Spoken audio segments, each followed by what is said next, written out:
nonda wata wata ki City Veni Waturala and Radio Bulan Dua Wata, San Francisco. Me kochi kianda wata mai.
Kinda wakiti kona singa radau kai so ni singa ni paseka na singa borang buka ni kuwa mai viti kabiti kona singa lutu lebu ngoe Santa Rosa saka sivitongo na bae na ruana miniti vina bo lebu na sasema roti kuma ina singa lebu ndai vina bo lebu na baka suka daga kaina kabi ngoe San Francisco ke Sacramento ni bula vina kana kanda ni bo rongo tiko mai na nonda bura na wasa Pasifika mai New Zealand yo Australia ya sana tini kabai viti mai na nonda via tuyan anu na Pasifika ngona tukuka bina bo lebu mai niwe bina bo lebu telengana bo rongo tiko mai na be bo nueso ni sema tiko mai kena Australia bina bo lebu no bula bina kamai Mount Isa okay mdo na tingor mai Queensland mai Wagga mai Canberra bula bina ka Francis ke muni na wakanda ni tiko kina ni ngole tiko ya ni na ila ola koni taka na mataka ni kuwa sombe ka sasuka mai bina bo lebu na bo rongo tiko mai na toka lo eloma bina bo lebu mai bola tanga de mbongi lebu tiko ndai kena de ke borani se and the people bula taka tiko ke muni na taka na onga na be bolen bula bina bo lebu na ngarabi tabi na mbongi me do ba mai singa ndai sala ya kapitale ngona bonua na singa bo rombu ka mo tendwa na mada obina bo lebu na tabi o ngaraba bina bo lebu na be to sagi ke muni na render ba kina matai valu na ubisa ke muni na be tambana ni andra so maro ro tu nambula bata kina ya singa ni kwa na singa ni paseka na singa bo rombuka sa tika buna no bata na nda ngau ngo na kia do bana ruana kalokor sa tiko talenga ngo ire ndo benga rabikina na itala Reverend Lal Muhammad ni bula benaka talengana kandena tamda ni visa ke una isi mati wa ira sa tiko ngo na isema ni no benga rabi and the radio mbulando bata go San Francisco e kauti kenda bata mai.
Katarinalu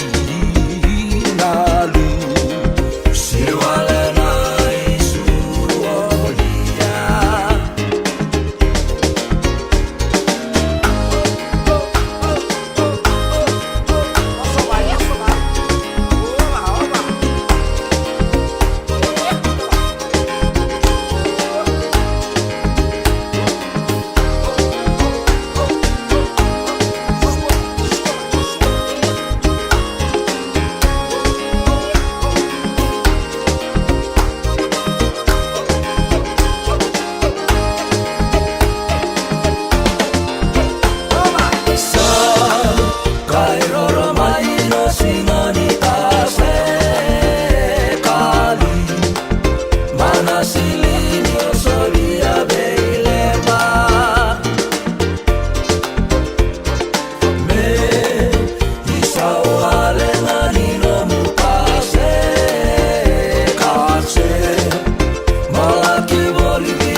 Walengan silini me solia member me sa walengani vaketenrenga ni kua na singa ni paseka vina bolebu na sema vina bolebu na bulat kumai wiki mundo ne lawa ni mika tuilau dola bina na rigi ni dola bina na biokani me tukuna tikomoko we kemga me na biokani ani mai merika ni bula kede mai viti vina bolebu tuilau na wakanda samba di Kongo andra benaka na ita bula benaka na sere salania tandi kawa hamba di bogarongo na lolo mabe rakede na marama kina turanga na sia bura na be bonu ni bengarabi oni sakinda bagita letunga na mataka indai singale butiko mai biti na ngaunango ni sibito na tini kandua na tini na miniti salaneta bina bole bandi kawa bina bole butalanga weka kabeni tomusei bula benaka mai Howell Road benaka bole anda badi sama toka na singale buenda indai menda be toka ni ani me zabano ruana kaloko me bakana kena ibugarau do taninga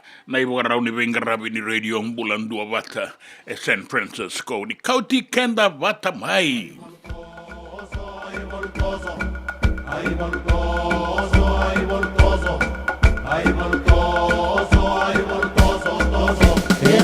Kadi mai menda mai diri mai kenda meda na bakabuai tambo sarangana soro doni bati saroro irana moku mera tabo tau doko sai au na tangane au na bala me una mate no mai wau ni la beta tuki dake iwalu ya vasata soro wau bate keina moto doni tangi keina osi saroromo rai tu mai au na biri ke mumbai na rabu kenda tumbo kolendai tambo sarangana soro doni bati saroromo rana moku mei bakata wani lobo romo nando moni dimbi mai mena mai biri na vanua keina kawa mena mumi landeki liu na ganga keira tona lewe ratou la veno na iwa unibala randabo kede nga sandra na rara sayau na ganga sayau na ganga Rona domo me kama na koro ai bolu ya basa tesoro bulu ke lagi robaro romo lagi ni bolu kasada bolo ai bolu toso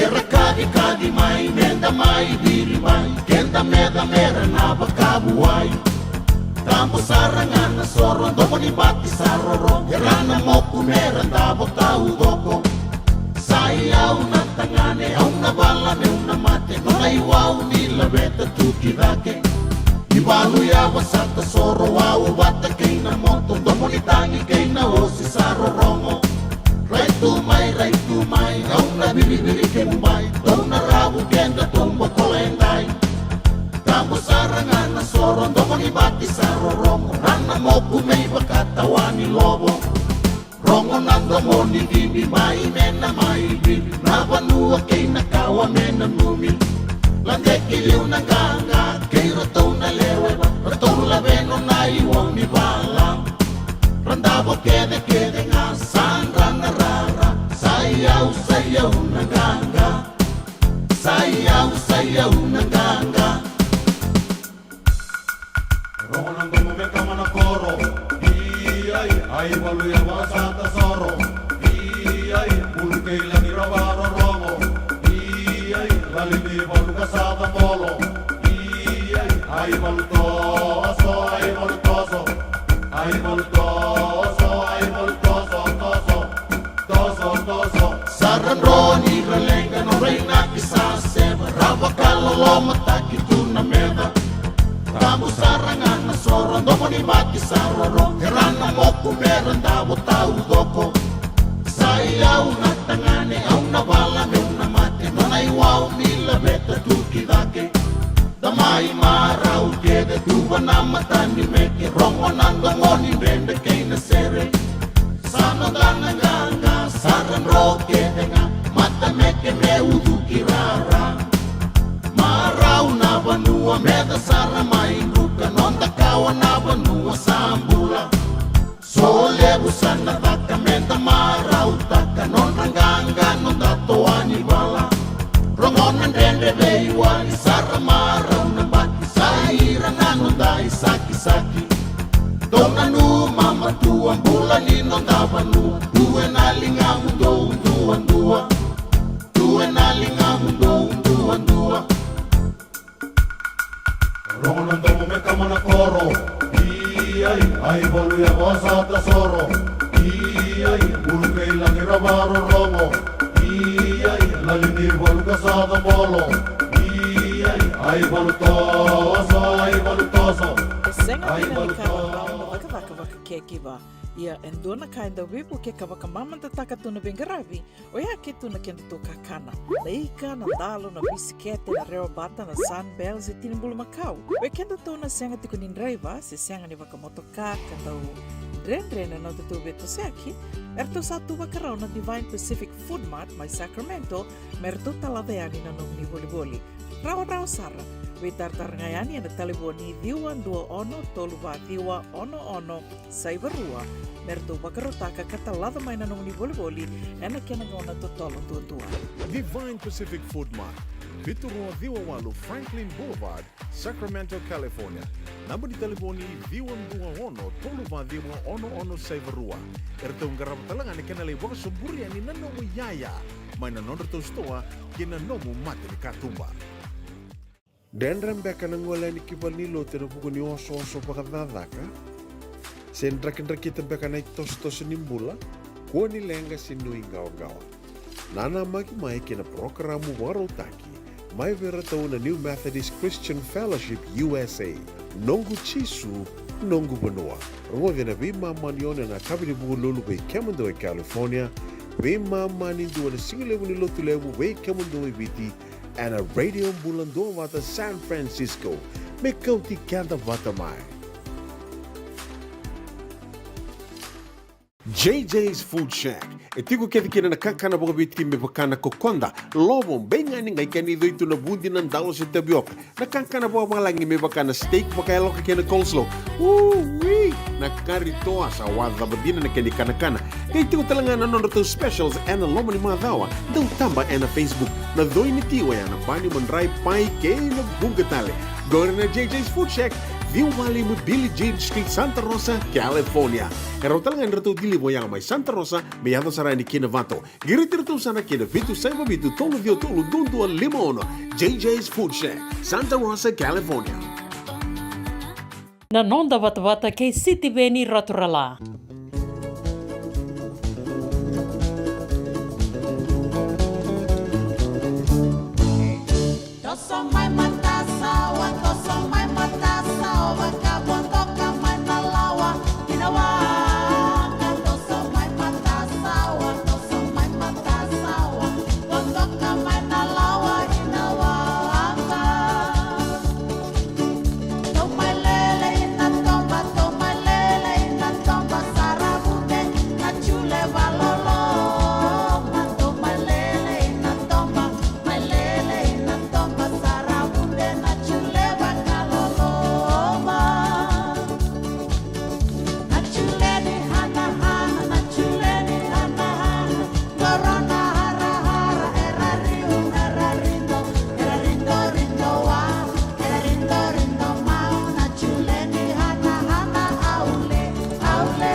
Laisa bula koro na chuleni hana hana ra rindo rindo ma na chuleni hana hana mai sana sana mai nandronga mbule mai kina na serengo membeleta na sasalu na kena baravi bula bina ka kabe ni tomse weka dola bina amika tuilau dola bina ai warongo sarana megwe na no nai bola bakanga go dola bina durigi lola matuati ina biwa kani Amerika kei koru ke de mei viti lola matuati mei Italy dona kandongo sangole saratingo mai Italy nda kati ko non do we bokan bula taki na we mataka na bata enda bokan bula ki bura ni kalongata na singa ni koa salania tan di kau ambula benaka ke moni bina bole buna ita bina bole buna serre o sabo ka tiko na moni lola ma beira ke sarana marama ke na turanga na si bura o ni bena no mitiko ya ni inda e viti ena singa bora umbuka di jango dola bina mai nanduru lo saka ngo bina bole buna tiko ni matani tu mai nanduru lo chone tani na sau tamada la mina tambua koe tu la bina e mika tuilau ada buta tiko ni na nona be botai bina wale buna sereni losalini deo ni rongo da man na nai bola ya bango waro rongo sar tiko ni ska Eagle River ni mbula benaka kerea me rambau bina no mituma ni bina no misala otunga na be singa ke bina bolebu be laisani kulinindilo Peteoma my California Sereana Satakala mai viti bat ke Lomsi Tavanga e tonga mai rewa Eleno Saurongo Wailailai tonga rewa Mississini Milikama mataina batu mai tonga rewa ke Sereana matasau mai vanuan din na toka tai lebu vina wa lebu na bina nomina I losalini na singa lebu ndai ke pedeli roko wai matata andra kai na wa lebu ngoro tu na matata ka Williams and Gosling ver tu ke talanganan rai ver tu sati ka bui to seki na singa ndai na singa wa rumbuka rabena numi tale tunga so na kanda na singa lebu ndai dananga bena numi metto sotti ko no da venga rabena radio ambulando about San Francisco e kauti kenda botamai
Eka ndo nungu life insurance policy?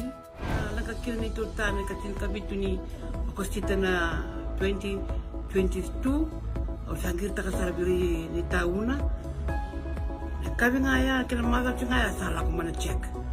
Sangat tali ni biara, sangat sarangan ni biara paling lain. In time sarangan mai. So ang terliwara ka tala tunda wala. Kuwertongko.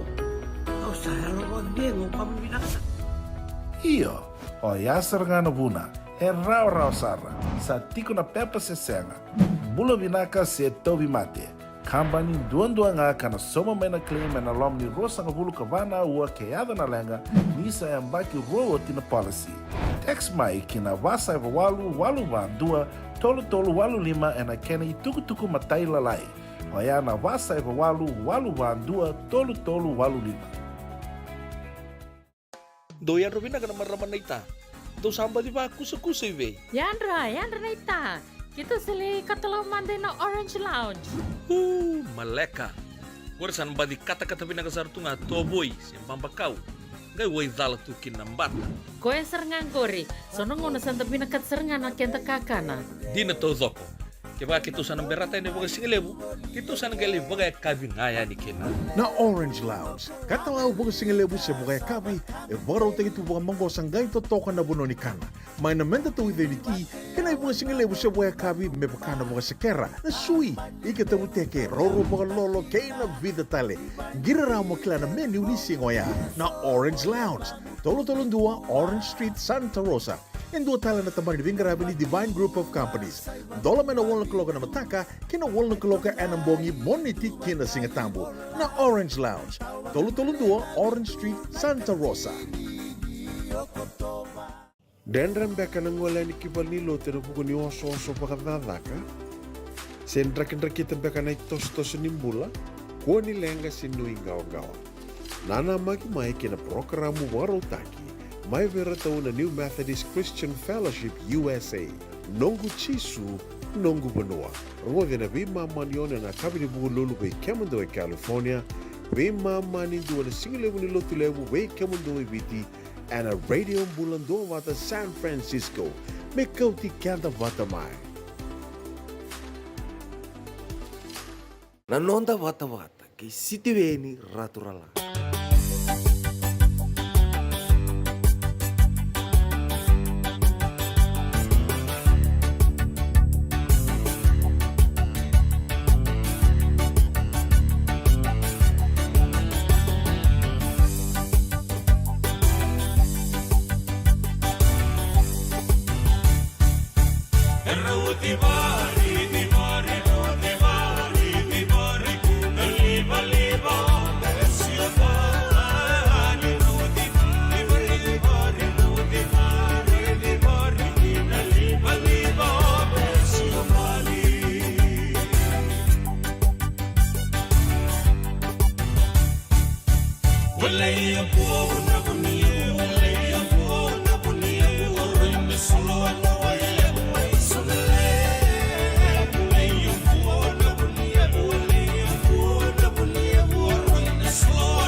Era o de barri.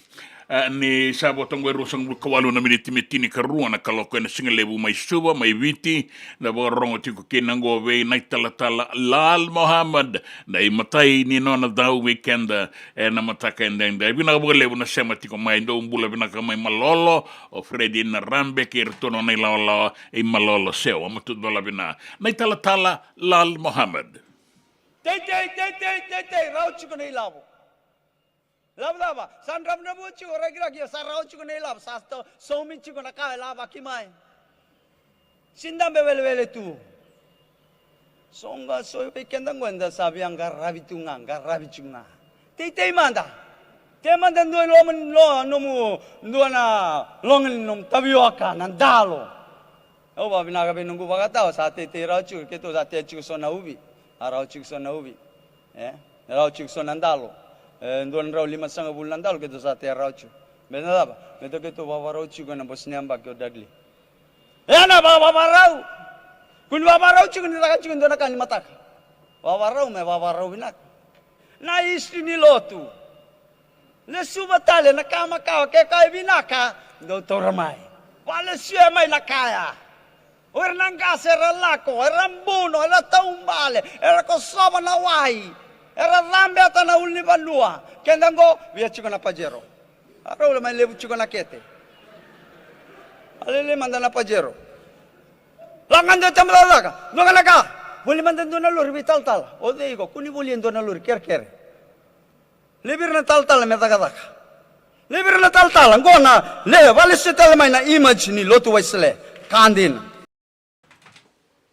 Ya kwendo na ibasala rabitan lotang tiko munga mai be ni buni wai bakatelenga kin na be rana nasi erbo rong tiko na be vale nimbula be na vale mun muni sema tiko mai embale tira tiko na talatala ka bosa tiko kina o Reverend Lal Muhammad en koni berendi ande sangai bokananda ku en bidana mado sauti embale tana non reita bi na talatala kina non rada ka nimbula benak sema tiko mai be na vale no munindu abata tiko mai en singen dai en ngai buka role leli tiko yani na no ministere men dabe sema tiko kina en singen lebu en dai to tiko taranga gona tamata ni visa ke una si mate wai bola ka tona rongo tuku na tini karua dan ngai rongo da talanga en dua na dau mai na tamata ni visa en radio mbulan dua bata San Francisco County Kenda bata mai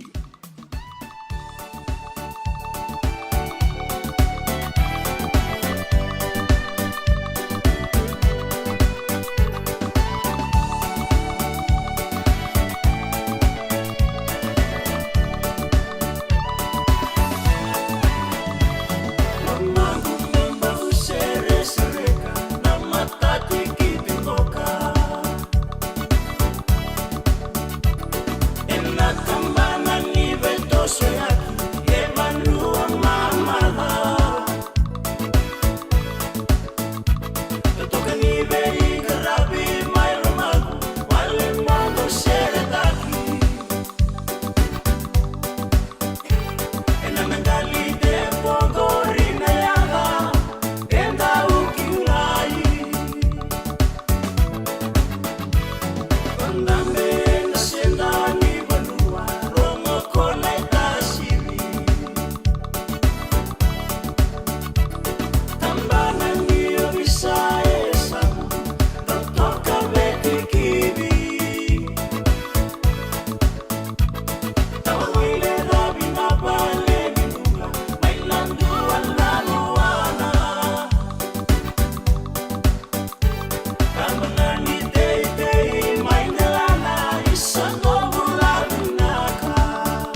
Sai ciuda na sereana ro e na koro kolo mai Baka tulong ni mai da buyada Au kere a me musoti Tangi dono mangana begaragi e na no mundrau office Iwani na delana ona su ona tamile dabi Abenisa toli moji tawasa e na koro kona ngali Lepani watu buli wasile Gori maina watu bula Ena matini wa imanu Ndomula maleka nale wana kuwa Uiwaka sakiti na imu Nomundo dhaka Waisake chobe sa mosese Atake sakara Na vitile bukondo ukilai Isabe woso isaka Ena matini wa ini na rongo tuna koroko aino wanga Sanjay mai viria maharika Gori mai na wago bena Milikei ana resmi Rauna tawa muilema Ilai mundu na sauta itusi Ramula rauna basu Ina no mundo raiva sai Samuel lava ni manu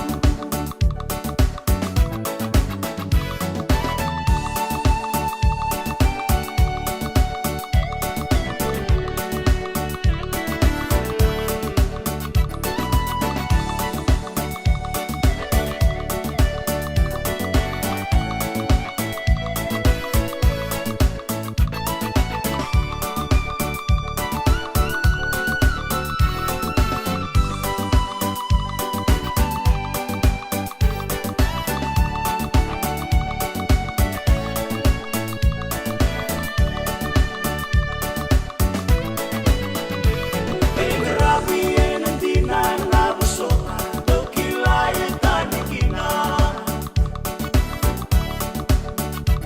Tawakila itu na oda kena tonra Imatani sina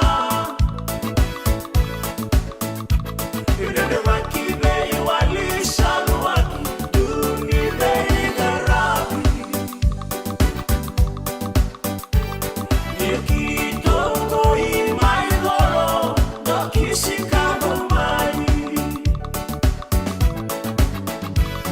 Masuto meno no mundo boli Aloloma mai lake Venga kalau ngata tuna mula Bata kena bubale Mundo bei karabi sana tau Mai sereta ki boli Tomo de ai loma mai na bebu etini wa inu boli Tomo de ai loma mai na bebu etini wa inu boli Tomo de ai loma mai na bebu etini wa inu boli Ela vuna ngauna na levo ni nanda soso enda sa senga sarangan ikla na tabu menda baka talau taka buka singi lewu taka siapa kaya kapitang ne ka koni lo malenga sa tikin dono menua e rauni buka tingo ikimuni wayana JJ's Food Shack Santa Rosa California na we matangali kaka na jibgina me baka na karitoa waraisi na logo palusami na buwaka na kaiwa soso na dalo na toa na kokonda bainga ni kena gamure na kaka na buwa malang me baka na steak gai baka loka tabioka kena coleslaw surua o chutney Kailangan ko na kena pai ng bani kay na manray. O yan na JJ's Food Shack, Santa Rosa, California. E rosa nga no direct message virto giring akin na bitu sa bitu tolo dio tolo don limono se o nga wala sa nga lito mi kumena no mota e na dio maluma Billy Street. O ya e Santa Rosa, California. E raw talaga ni rito dili batakan na kemu katalo wasing lebo sa mga kabi ya may Santa Rosa, Kinavato. JJ's Food Shack, Santa Rosa, California. Me voliam back in dono life insurance policy? Laga kira ni tutana katil kabitu ni kostita na 2022 o sangir ta kasarabiri ni tauna. Kami ngaya kira maga ngaya salah ko mana check. Sangat tali ni biara, sangat sarangan ni biara paling lain. In time sarangan mai. So dan terli warga terli tunda warga. Kau tunggu. Kau saya lo dengo kamu binasa. Iyo, o yasar nga na buna, e raw sara, sa tiko na pepa se senga, bulo binaka se tobi mate, kambani duan nga kana soma mena claim na lom ni rosa nga bulu kavana ua keada na lenga, nisa e ambaki roa tina policy. Text mai kina wasa eva walu van dua, tolu walu lima e na kena i tuku matai lalai, o ya na wasa eva walu van dua, tolu walu lima. Doyan Robina ka naman raman na ita. Do samba di ba kusa-kusa iwe? Yanra na ita. Kita sila katalaman din na Orange Lounge. Maleka. Gurasan ba di kata-kata pinakasar tu nga toboy, simbang bakaw. Ngay way dala tu kinambat. Koe serengan kori, sono ngono santa pinakat serengan na kenta kakana. Di na to zoko. Kaya kita sana berata ni baga singalebu, kita sana gali baga kabi ngaya ni kena. Na Orange Lounge, katalaw baga singalebu sa baga kabi, e baraw tayo ito baga manggo sanggay totoka na buno ni kana. May namenda to with the kanay baga singalebu sa baga kabi, may baka na baga sakera, na sui, ikatabuteke, roro baga lolo, kay na vida tale. Giraraw mo kila na menu ni singoya, na Orange Lounge, tolo-tolong dua, Orange Street, Santa Rosa. And dua tala na tamang ni Grabe ni Divine Group of Companies. Dola man na walang kaloka na mataka, kina walang kaloka anambongi moniti kina singatambo na Orange Lounge. Tolo-tolong dua, Orange Street, Santa Rosa. Nanonda vata-vata kay City Veni Raturala.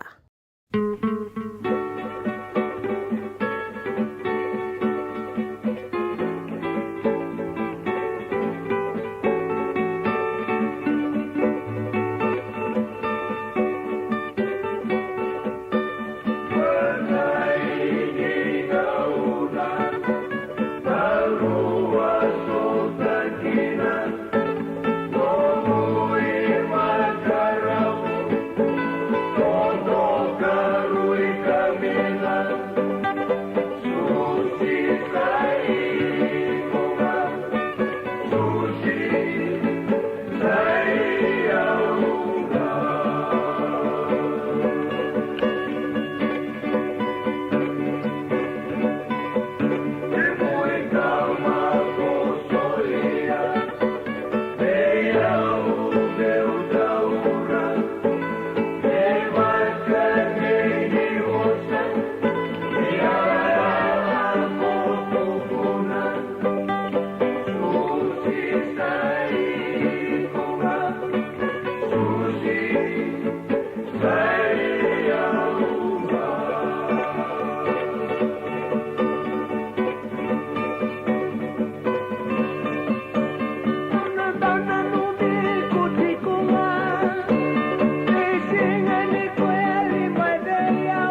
roda ba rai dembe ke roto na wai ni mau da manu na bono abu turanga buna bina lebu tumbuna butuki Israeli o pedeli roko ai matata sa bota itiko ni ve ke monrau na bono en rau du venga rabikena na serre monrau maro tai kine na singelebu nikua na imbuka nese singa veiala bula bena tau kira wala nga duan na vei botai ia ni vei nanu mitiko nga ni vei botai tiko mai na singelebu endai kabe ni tomuse binaka weka ka tumana serre da rongo da tiko sa binaka ta sarangan nguni angona ke mundo sembera tonga tini karua ena singale uni ko mai suba bina wale busar ka ben Howell Road kami ni boy mai na kalo maduata na kaitedi ni bula binaka na kanda ni rongo tima kina bula binaka kami la beti mbale suba ni andra binaka totoka tiko na bingarabi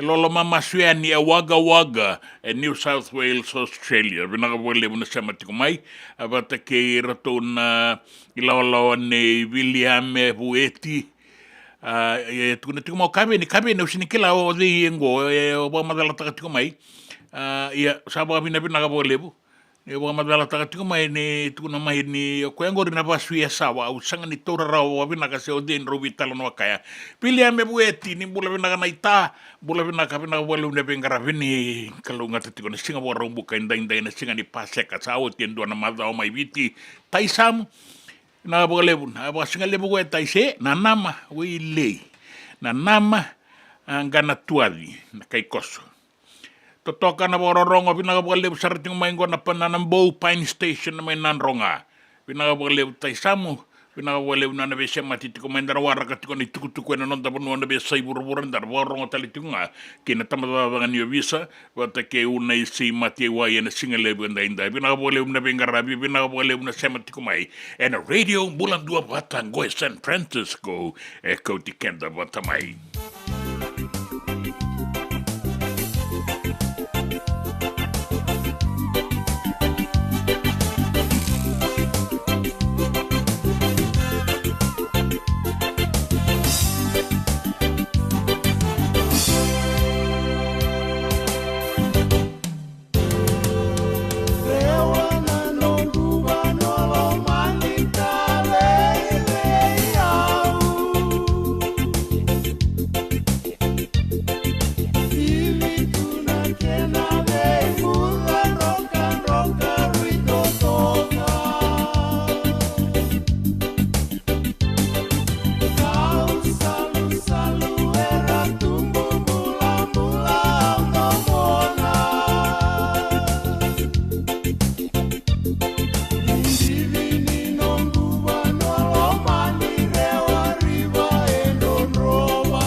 Yana lasa main reken na retoka mai tawale ai sakambani. Tiko telenga mai kiana viani tembara ni bula vinaka.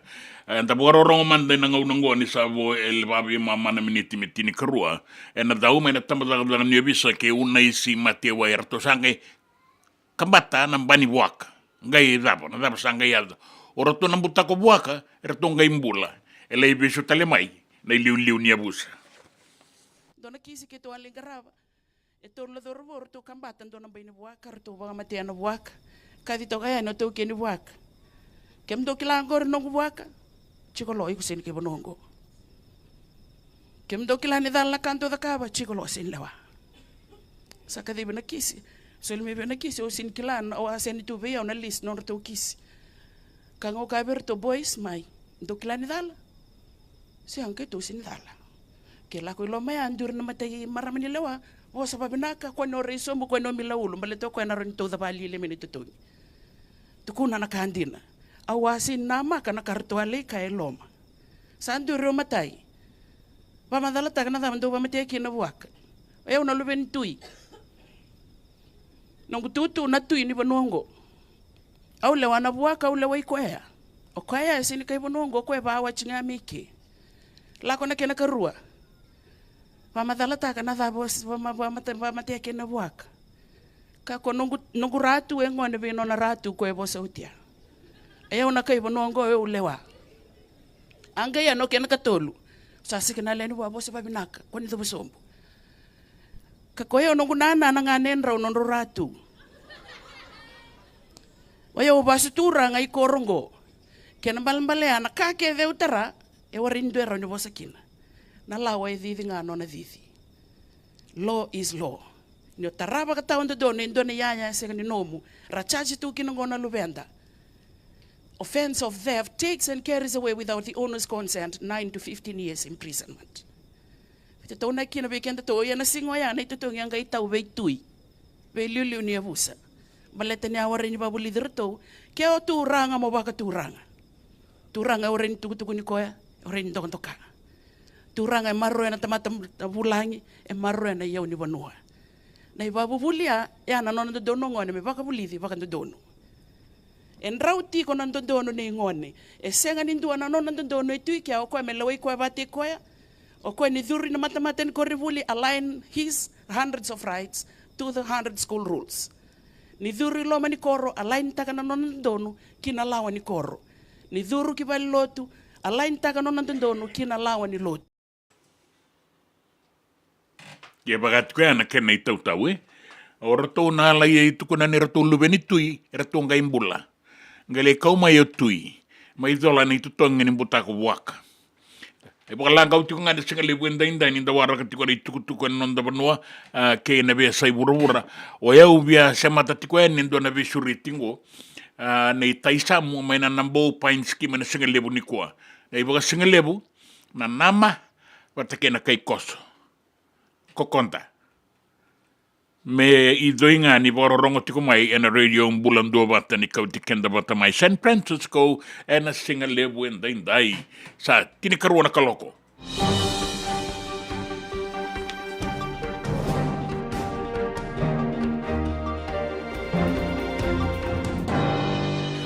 Tuku ena nonda banua mai biti.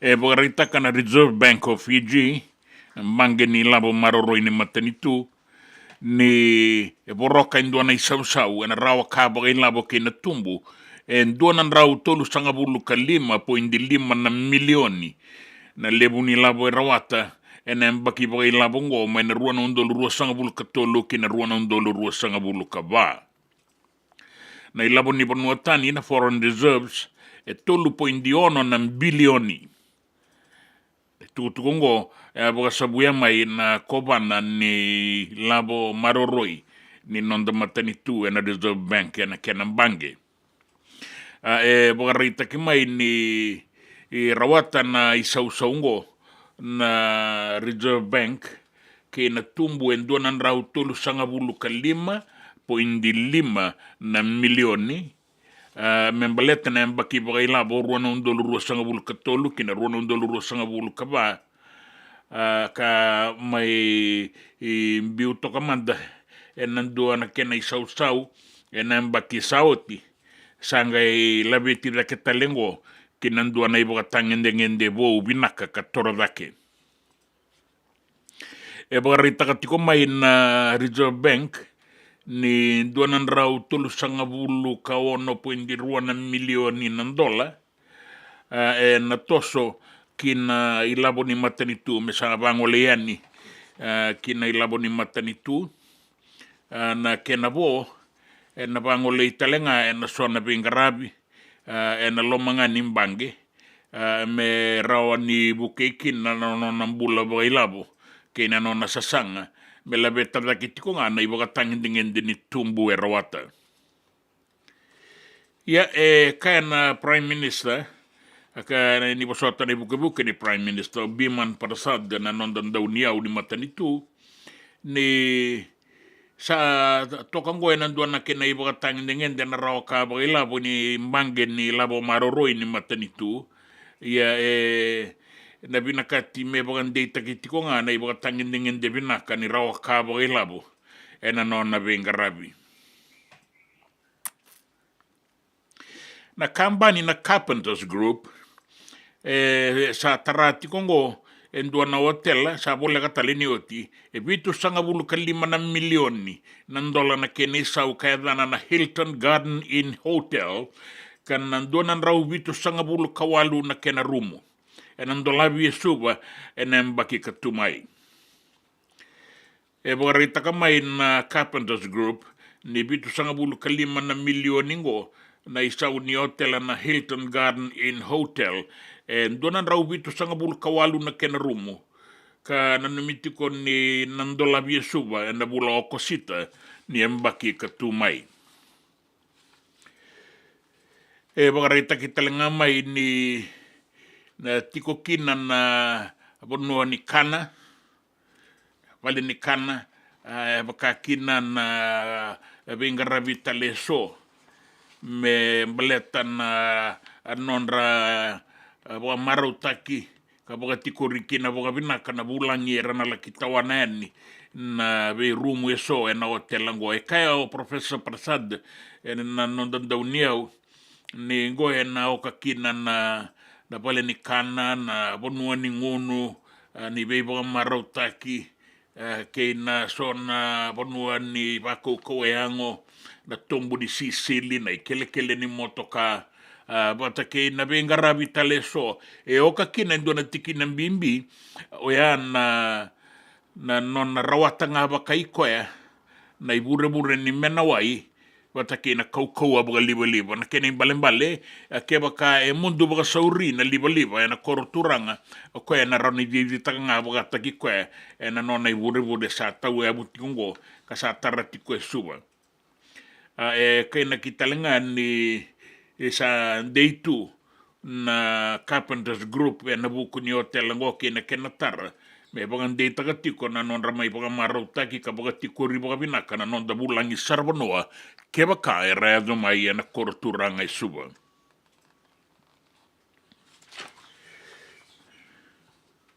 kinangito bagarita ka na Prime Minister City Veni Rambuka ni itukutuku ka bagarita kararamba tikongo o ese na relevo na kapitani ni non da timi kinangito ni burabura na mbaki sangoti mbasi katiko maikina sota le na ibagata kila ni beika rendre durumatiko na non da songo ningito rakabi na non da banua ka rambuka ni na kapitani bosa tikongo na buku ni sota ningin gito ni burabura na mbaki sauti isang wala nga ni baleta na be kabay labo be kanbe ka sebotiko na non na be ngarabi na isongo ni rakabi ya itiko tale so na lenga ka tito mbusara na wakana ke bakainda na bakelia ka orambuka ni sare renga unambeka ngame basi kamaikina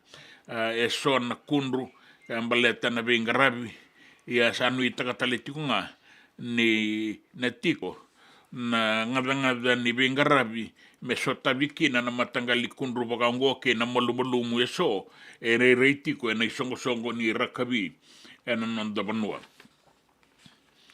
e warita kani na be ka bo ilabo ke na bengarabi ni Fiji Rugby Union ke na tuku satu raroti ko na ngaunango e warita ka ni sona lenga ni bengarabi tiko en Fiji Rugby Union sa ringauna e lau rei baka alo matua ka baka sangarai na kene wali.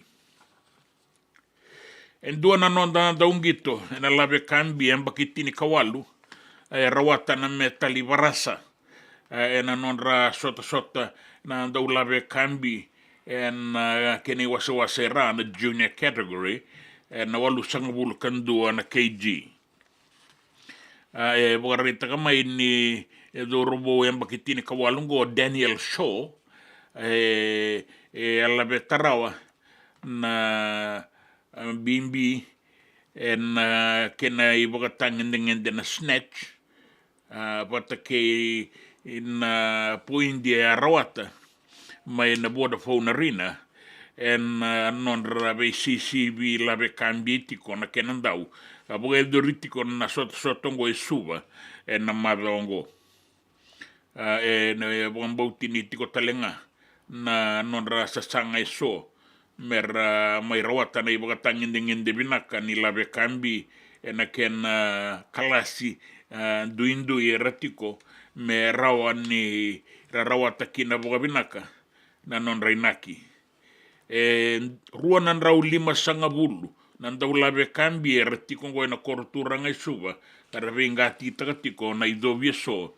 boga rauta ki membaleta nangitongo ena labe kambi ka da boga nuitiko ni rawan ni boga yang ataka na non daw labe kambi ebiti na sota boga edoritiko ngo me bukeira ena non rangito ena benga una satu kiliu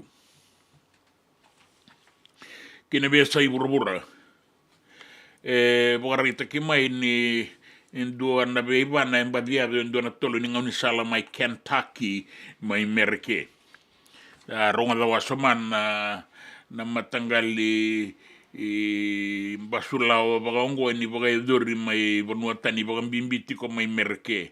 Na bagai ngataki ni takai ke na yarang yeso bera bagai dolo manrakin na daung basulawa.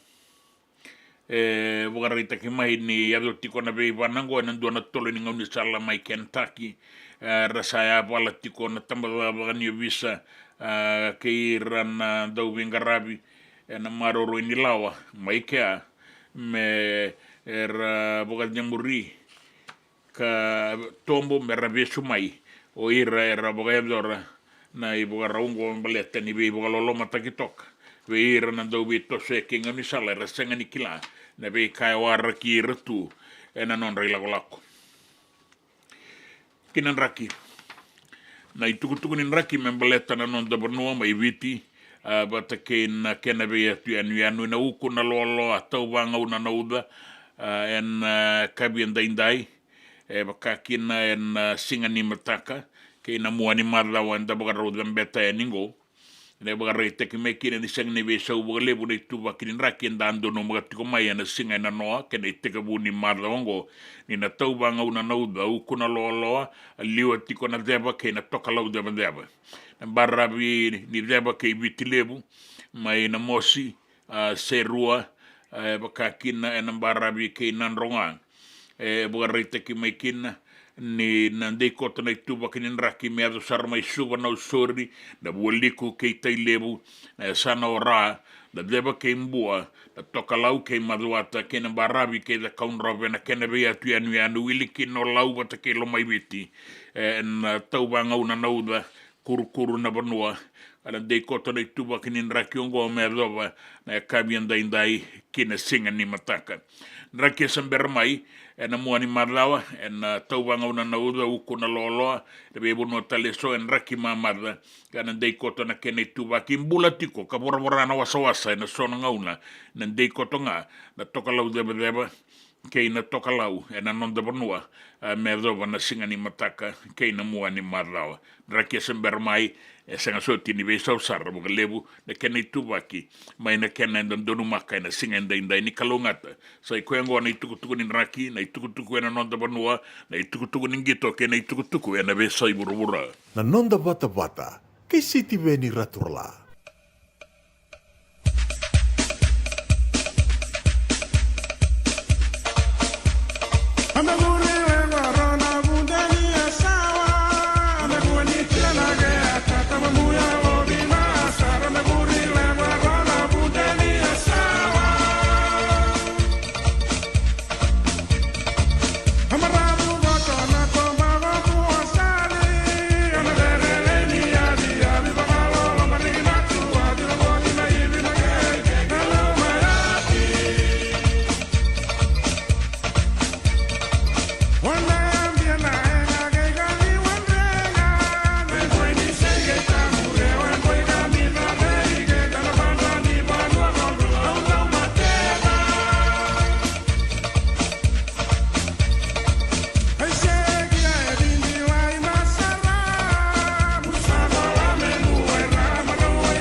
William back in Donongu life insurance policy?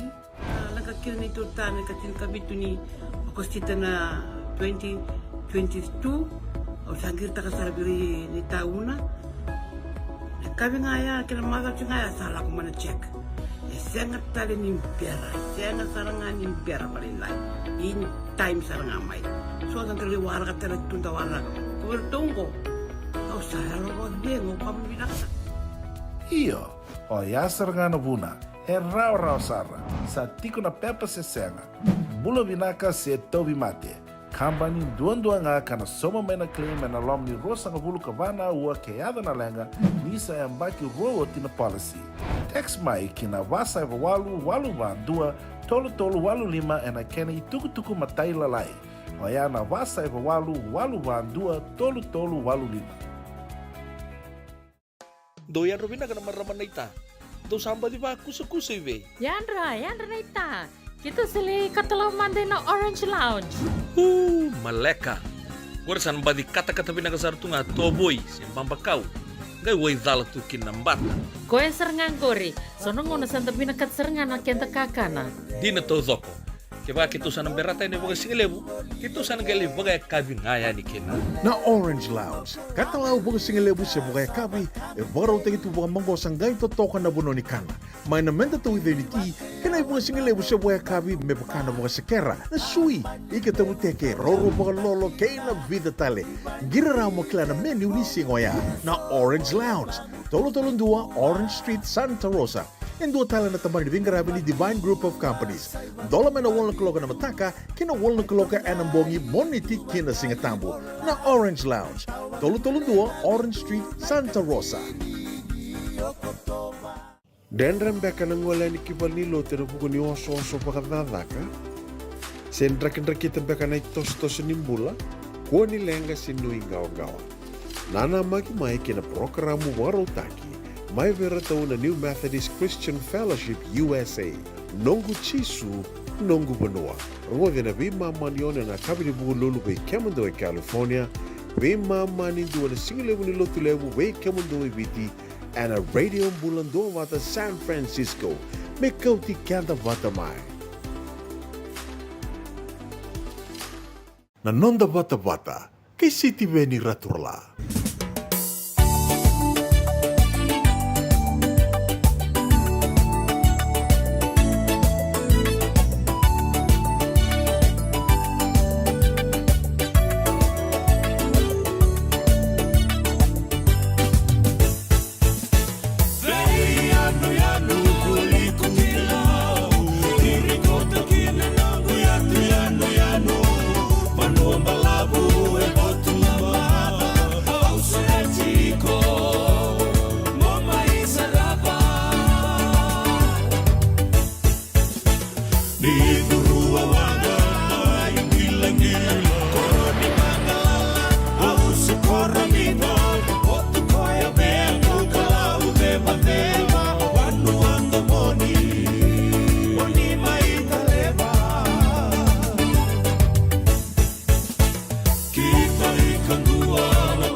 Ai tala no anu ko vanu ambalabu.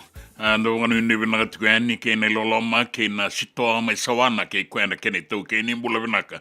Tai samu na buku ni buka singale bu visuriti mai kina sabu vina andu ati buka lebu. Putsange gani tua dino me tigegi. O tsange somtino itigiwe. Utola vina. O William e bueti vina buka lebu na ita. Vina buka lebu losalini deo e tukuna tiko mai. E urongo seri tiko e ningo sabu kana nanu teranga ina koro. E sa usini klase ya koro daba. E sabu kana inu vina tiko ngani we kemuni. Vina buka lebu na matabu bale. Balero tu mai soa. Bula benaka bula kait ko miau bula sia totoa ando moni sere bina ko le bersati ko kete ko de singani pase kamera bo maruta kimuniani en radio bulan dua bata San Francisco Elesi Wong en budan ko tonga nanga boka na lomani tembar ni bula benaka kimuni bina ko le bina na semati ko mai na singale bo indai bina ko le bina no moni ndon dua bata mai en no de wasini ngaunango barabi Enrico de boga bina tiko ani we kemuni dola bina tamaya sema koto ya tiko na 5 kandua Nolly Street e suba boga bina tiko ani boga lebu nambutumbutu farm en bula bina kamata en bula bina kan sema tiko mai na singale bu indai ndananga irongo da talitiko na dau nei talatala lal Muhammad den dua nanga una leka maingo anu itakini anga tiko bai kemuni na no muni rongo e bagai be mandana no muni rongo tiko na no na itukutuku na talatala na basu e ibanu ambalabungo gertu na kai sundai na talatala lal Muhammad e bagai be na no muni rongo tiko na no na dau na turanga go boga bina boga lebu stega burongo ditiko mai en madawa ni koni berendi ni lotu e celebrity ke rotuma o bula bina kambara bien Enrico e andartau e vale lebu ngo en rakirungo tiko yo dangi saratiko na non da bien barra bien nga ongo da boga bina ka na be sauti ko ngana tokalau ke na tokalau deba ngona bengara bien TFL e vale lebu da boga bina boga lebu ndo sema tiko mai bina boga lebu na no muni sema tiko mai o sabu ngambula tiko yani be kemuni Elesi en bonu di boga rongo tiko mai kene o mbote na mbuza ngango e tonga na gaboka bina boga lebu na sema tiko mai ndara ba kuri tiko yani da sema tiko yani na ibo langa we so e boga rauta ki membeleti kemuni en radio bulan dua bata San Francisco e kauti kenda bata mai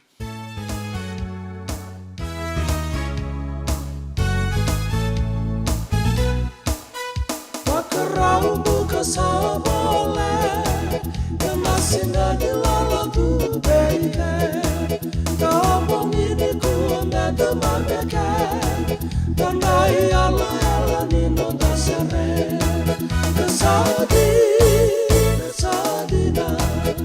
Bomu basaru ikami kamila Sadina Bomu basaru ikami Andi moli ni kai bossa bei Kau robo arakatan diniki Ya koi rau batanga kaibi Kai ala tu di kuana kena kami Sadina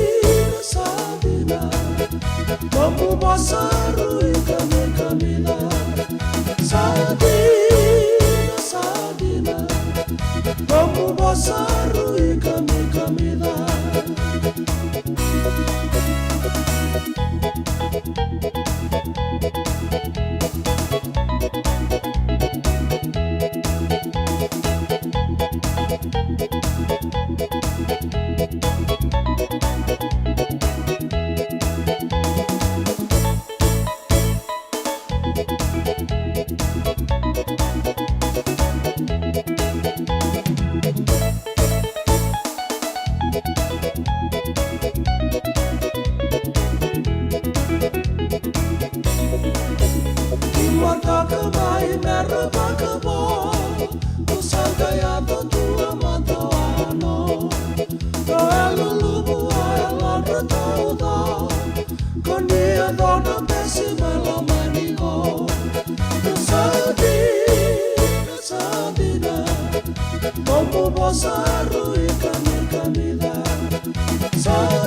bosaru e kami kamida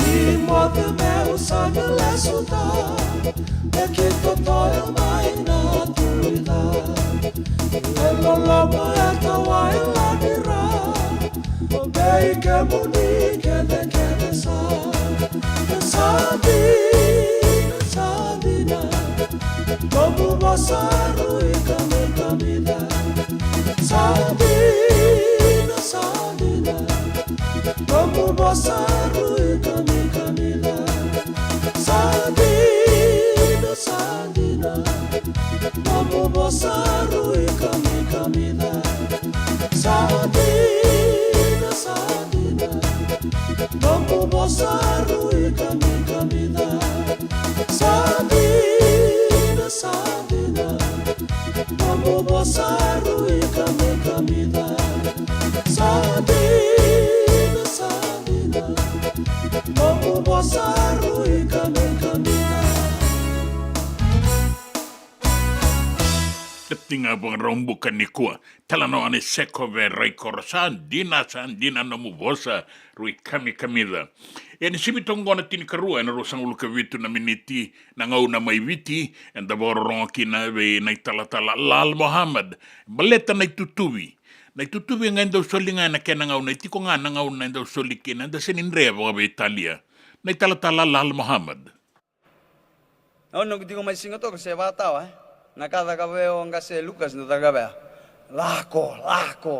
Okay, chico no neven sindo Vandenberiau. Lako, vasangra no mula no ngonsa lako lebe siko.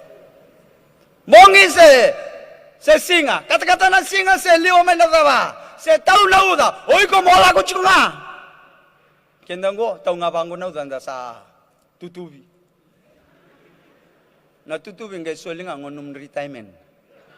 Kuaro teman na tutubi. Praise the Lord. Yeah. Nakaba na inaki ni kalau. At tumala kamay na kalau naka. Menda tagalaka. Lebala siya may nakango. Araw ta na bula pa wele-wele. Natamata nga ito pa wele-wele. Sindo tagalaka. Tugin nga. Do tagalaka. Nalingay sindo tagalaka. Yan ang ramdabua. Nasyang bawi ko ito ng buliman ray. Napanikya kamanda ni sinrawi ko. Kito may law, kito kilachungan na pancake. Wale orto may law orto kilachungan na pancake. Yana makubuy sundaya.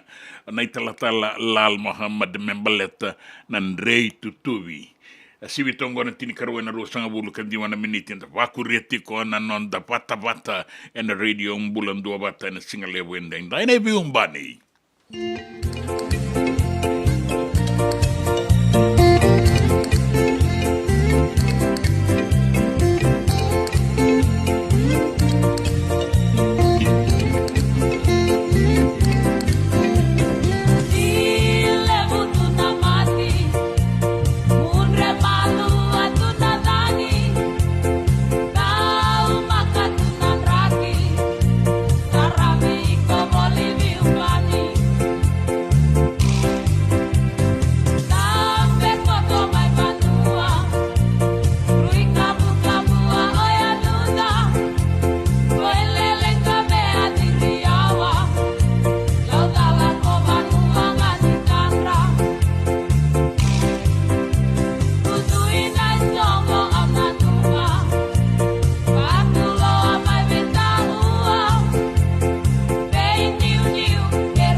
so enda sa sianga sarangan ikila na tabu menda baka talau taka buka singi lu taka siapa kaya kapitang neka kuni lo malenga sa tiukin dono menua erau ni buka dingo ikimuni wayana JJ's Food Shack Santa Rosa California na be matanggali kaka na tibgina me bakana karitua waraisi na logo palusami na buwaka na kaiwa soso na dalo na toa na kokonda bayangani ka ng gamure na kaka na buwa malang me bakana steak gay bakay loka tabioka ka na coleslaw surua o tatni gay lago pata na kena pie ng bani kay na manray o yan na JJ's Food Shack Santa Rosa, California. E rosarangan no direct message virtual giring akin na bitu sa bitu tolo dio tolo don limono se o nga wale sarang ali to miku mena no mota e na dio maluma Billy Street o ya e Santa Rosa, California.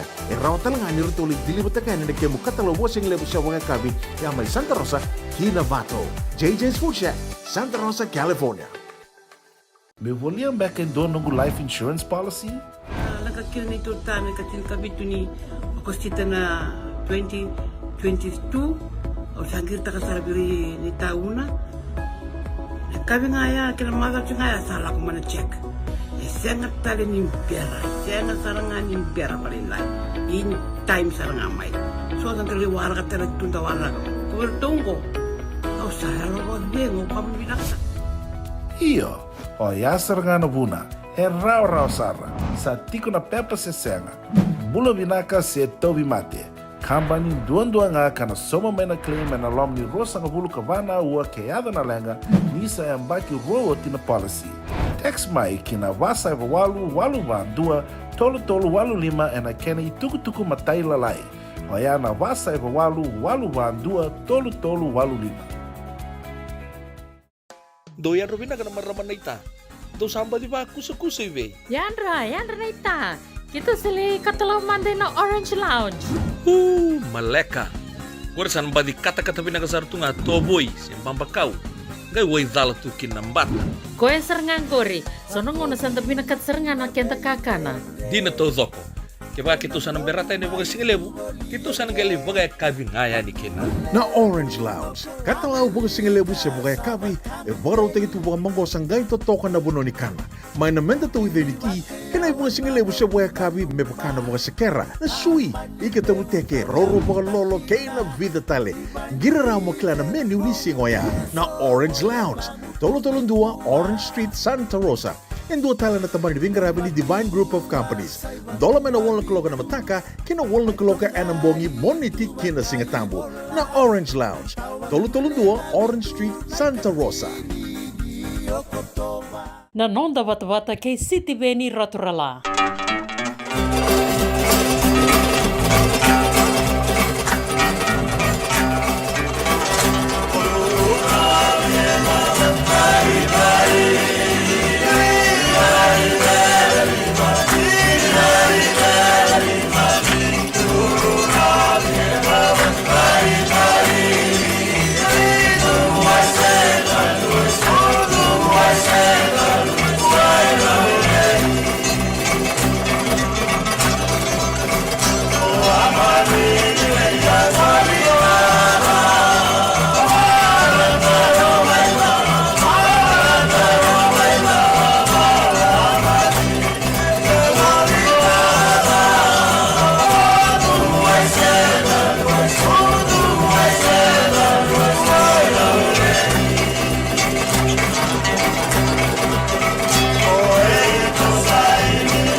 Rolangi kei na uto solo duro ravi e na watu tai tai mi.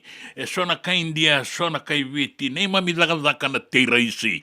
Oi, bula bina ka tamayada. Dola bina rigi, dola bina roro ani kua.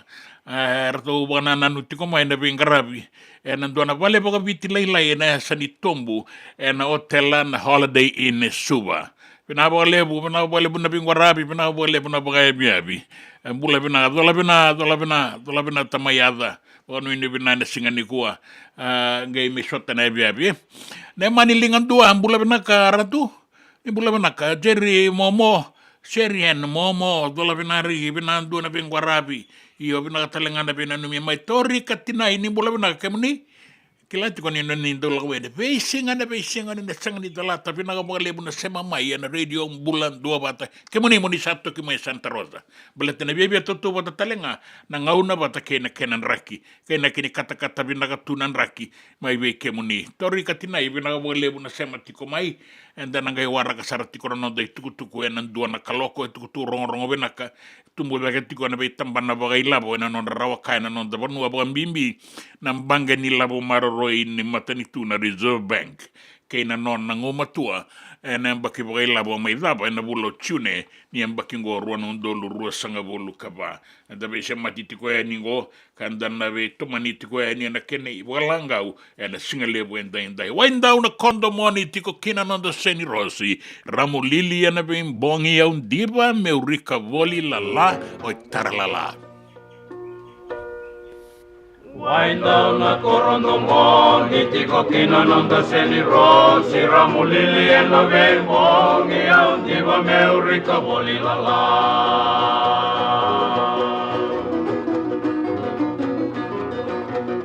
Sitara la la, sitara la la, rukuna meli na romo, aunda me sombo meu kunu la la.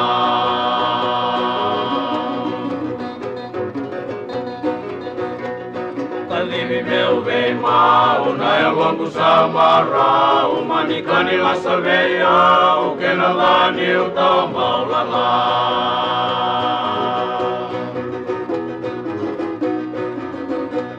Sitara la la, sitara la la, rukuna melia na romo, au tambe sombo meu kunu la la.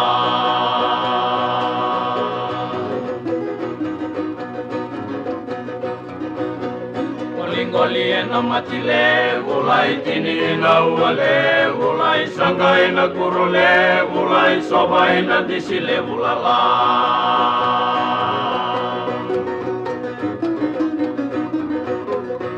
Sitara la la, sitara la la, rukuna meli ena romo, au tambe sombo meu munu la la. E senga dina ni kara o rawa na dhaka waka kekiwa. Ia endona ka inda wipu ke ka waka mamanta taka tuna bingaravi. O ia ke tuna kenda tō kakana. Leika, na dalo, na bisikete, na reo bata, na sunbells e tinimbulu makau. O kenda tōna senga tiko ni driver, se senga ni waka motoka, kanda o dren na tō beto seaki. Erto sa tu waka rau na Divine Pacific Food Mart, mai Sacramento, merto talaveani na nong ni voli. Rawa sara. We tartarangayani na taliboni diwan dua ono toluwa diwa ono saivarua. Merto bakarotaka katalada mai na nung ni voli ena kenangona totolo tua. Divine Pacific Food Mart. Viturua Diwa Walu Franklin Boulevard, Sacramento, California. Namba di taliboni diwan dua ono toluwa diwa ono saivarua. Erto ngarama talangani kenale waka soburi ani nanomu yaya. Mai na nonderto stoa kina nomu mate ni katumba. Dan rembeka na ngola ni kibalilo tena buku ni oso pakadadaka. Sen drakin-drakin tembeka na itos-tos nimbula. Kuo ni lenga sinui gawa-gawa. Nana mai kina programa warotaki. Mai vera tau na New Methodist Christian Fellowship USA. Nongu chisu, nongu banua. Rua vena bima manione na kabini buku lulu bei Kemando e California. Bima mani dua na singilewu ni lotu lewu bei Kemando e Viti. And a radio bulan doa wata San Francisco. Me kauti kanta wata mai. E na muna ngau na lewa ni nondos. soso enda sa senga sarangan ikila na dapat menda baka talau taka buka singi lu taka siapa kaya kapitang neka kuni lo malenga sa tipin dono menua erau ni buka dingo ikemuni waya na JJ's Food Shack Santa Rosa California na be matanggali kaka na jibgina me baka na karitoa waraisi na logo palusami na buwaka na kaiwa soso na dalo na toa na kokonda bainga ni kena gamure na kaka na buwa malang me baka na steak gai baka loka tabioka kena coleslaw surua tatni gela ko patana kena pai na bani kay na menrai oya na JJ's Food Shack Santa Rosa California era saranga no direct message virtual giringa kina bitu sai bitu tolo dio tolo don limono se onga wale saranga le tomiku mena no mota ena dio maluma Billy Street oya e Santa Rosa California era talanga ni rutoli dili butaka ne ke mukatalo washing le busha wanga kabi ya mai Santa Rosa Kinavato JJ's Food Shack Santa Rosa California. Binaka bakalevo nandau sema tiko mai. Binaka bakalevo nandau aseti ko nanda to vata na Radio Bulandua Vata San Francisco. Mai koti kenda vata mai. And the sabo la kasarni adawayani na walu sanga bulan dolu na kende wili ni matabu vale na Radio Bulandua Vata. Ia e wili lili sara me vakatoto vata taki kina kende wili na ngwane toke and veya sai pura. Do na like, do na share. Subscribe talaga Mike na Radio Bulandua Vata and na YouTube. Radio Bulandua Vata San Francisco, Mekoti Kenda Vatamai.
esa kuasona vida vilake o mo den kusala ona ngai ngole wa malua ni oti toka na no da bengaravi ena kabini mataka mendangai vitala tala kina ngona mendangango ta se sema tiko mendangai na no da bata bata na radio bulan dua bata wa bulatiko wa ndara turanga o tamai no gua lango aba bina bina ko lepo sema tiko mbaga mai na singa lepo ndai na bo lepo na mai ngande tiko na no da bono vit sanden desar wa kasa matakati ko na no moni tukutuku na noa sa ni mai reda ni lepo na besau sa wati tiko bina na mbakin ngile sumengo na no da bono ni donia telenga mai na mbakin rau ni kornibuli mai ratukan da bulebu ka ni mai reta kan sa bebe sau sarat ko bole na korturang isu bale na vale nda reda na vale bobo vale le lepo sa tara tungo isuba sa lepo na besau ni sareda ya sang saran ni lepo na besau na kauni tukuna membaleta na iboga rau ni mbulanga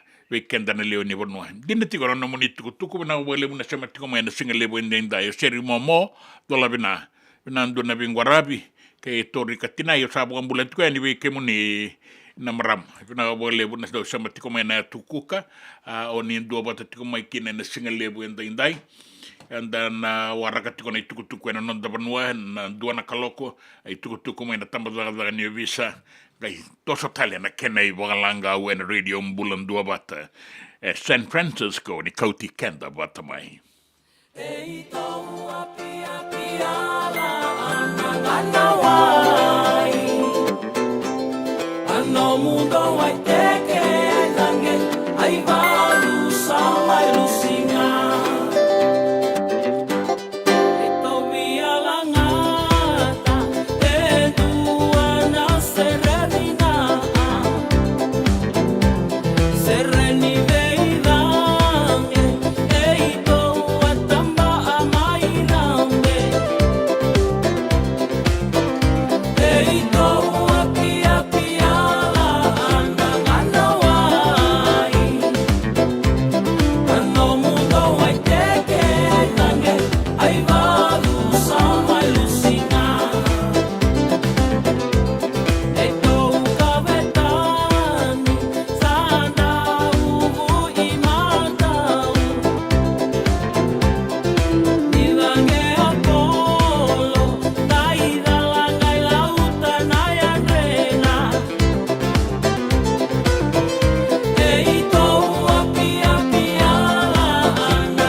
ke tau na pia la kanangana wai. Rongo le bundina nei tau veindange.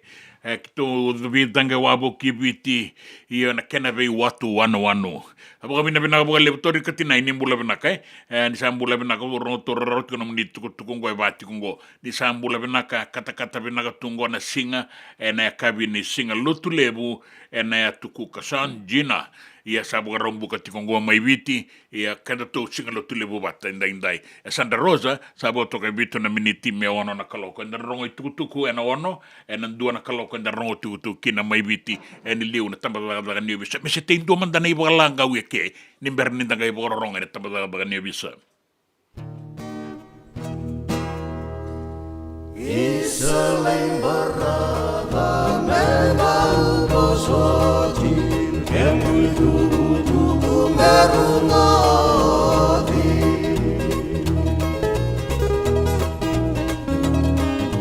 salam nota kena singa kinambong sai karasili sarodi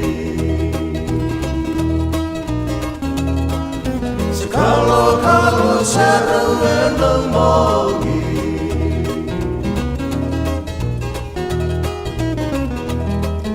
ni korai mai sama dan di bam tamu nilai balasinga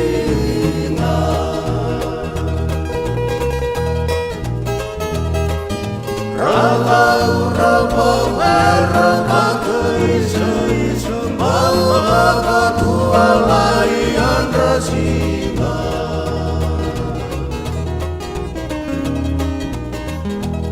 Dan Maria macimu etaliba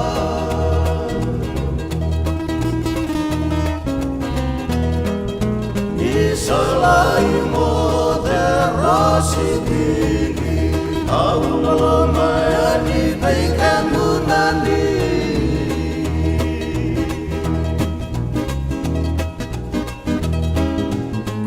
Ani koreke se alamini Onlai samaluni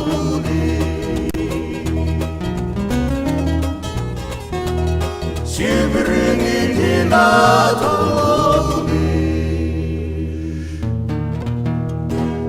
Aya wasara na iwa madalea Sibiringa na toloni maramasan donaka Ibna boleh bersama tiko mai jabu pa na miniti men do na kalo komandang rong itu tu sande osarango kina tambah dengan yo visa ke una isi mate wai Dona kisi wala ngango kitungara bona ngon dorbolela ikalasi ono Sale wawamba si sabondo bono ni wawamba si tomikoko ya na isongo ni packet na tin peanuts na tin ni pinati kwa kakapa Tawano kon na tanga sale ndabelom ni classroom Vayan rin nung kasibul sin vayan. Ate kibuta pa ako na lingana.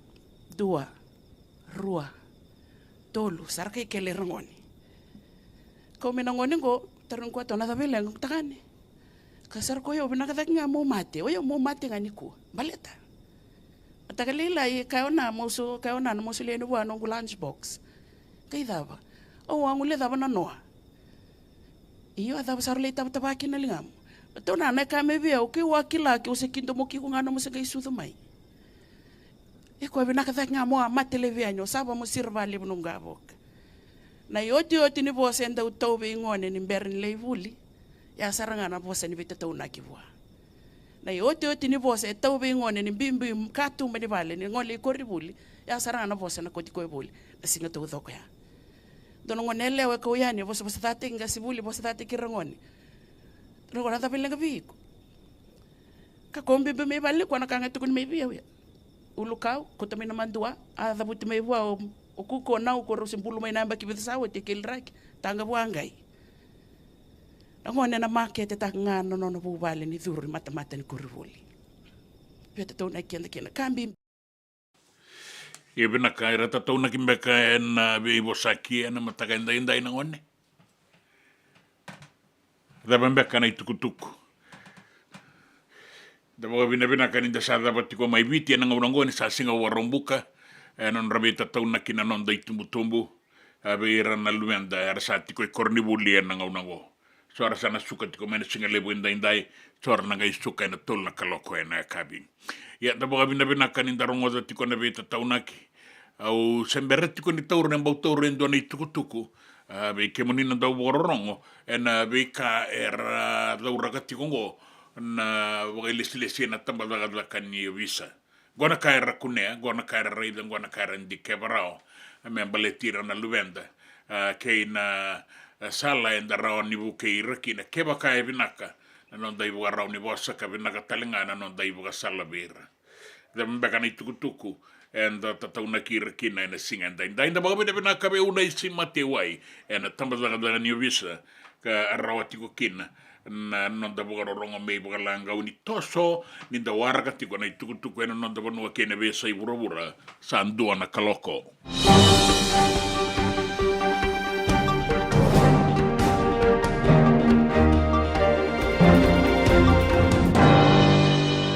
Ai tukutuku ena non da banua kaniwa kan mbange ni matanitu ena non da banua na Reserve Bank of Fiji ni rawata endua na tumbu bagai rongo ena mbaki bagai labo sama i labango en ilabo bagai tamer endua nan rau tolu sanga bulu ka 5.5 na milioni ngona tumbu wale mandanga ena mbaki bagai labango runa undolo rua sanga bulu ka tolu kena runa undolo rua sanga bulu ka va ya na ilabo taudoko na ilabo ni banua tani e boga soko munarawa e 3.1 na bilioni na dola.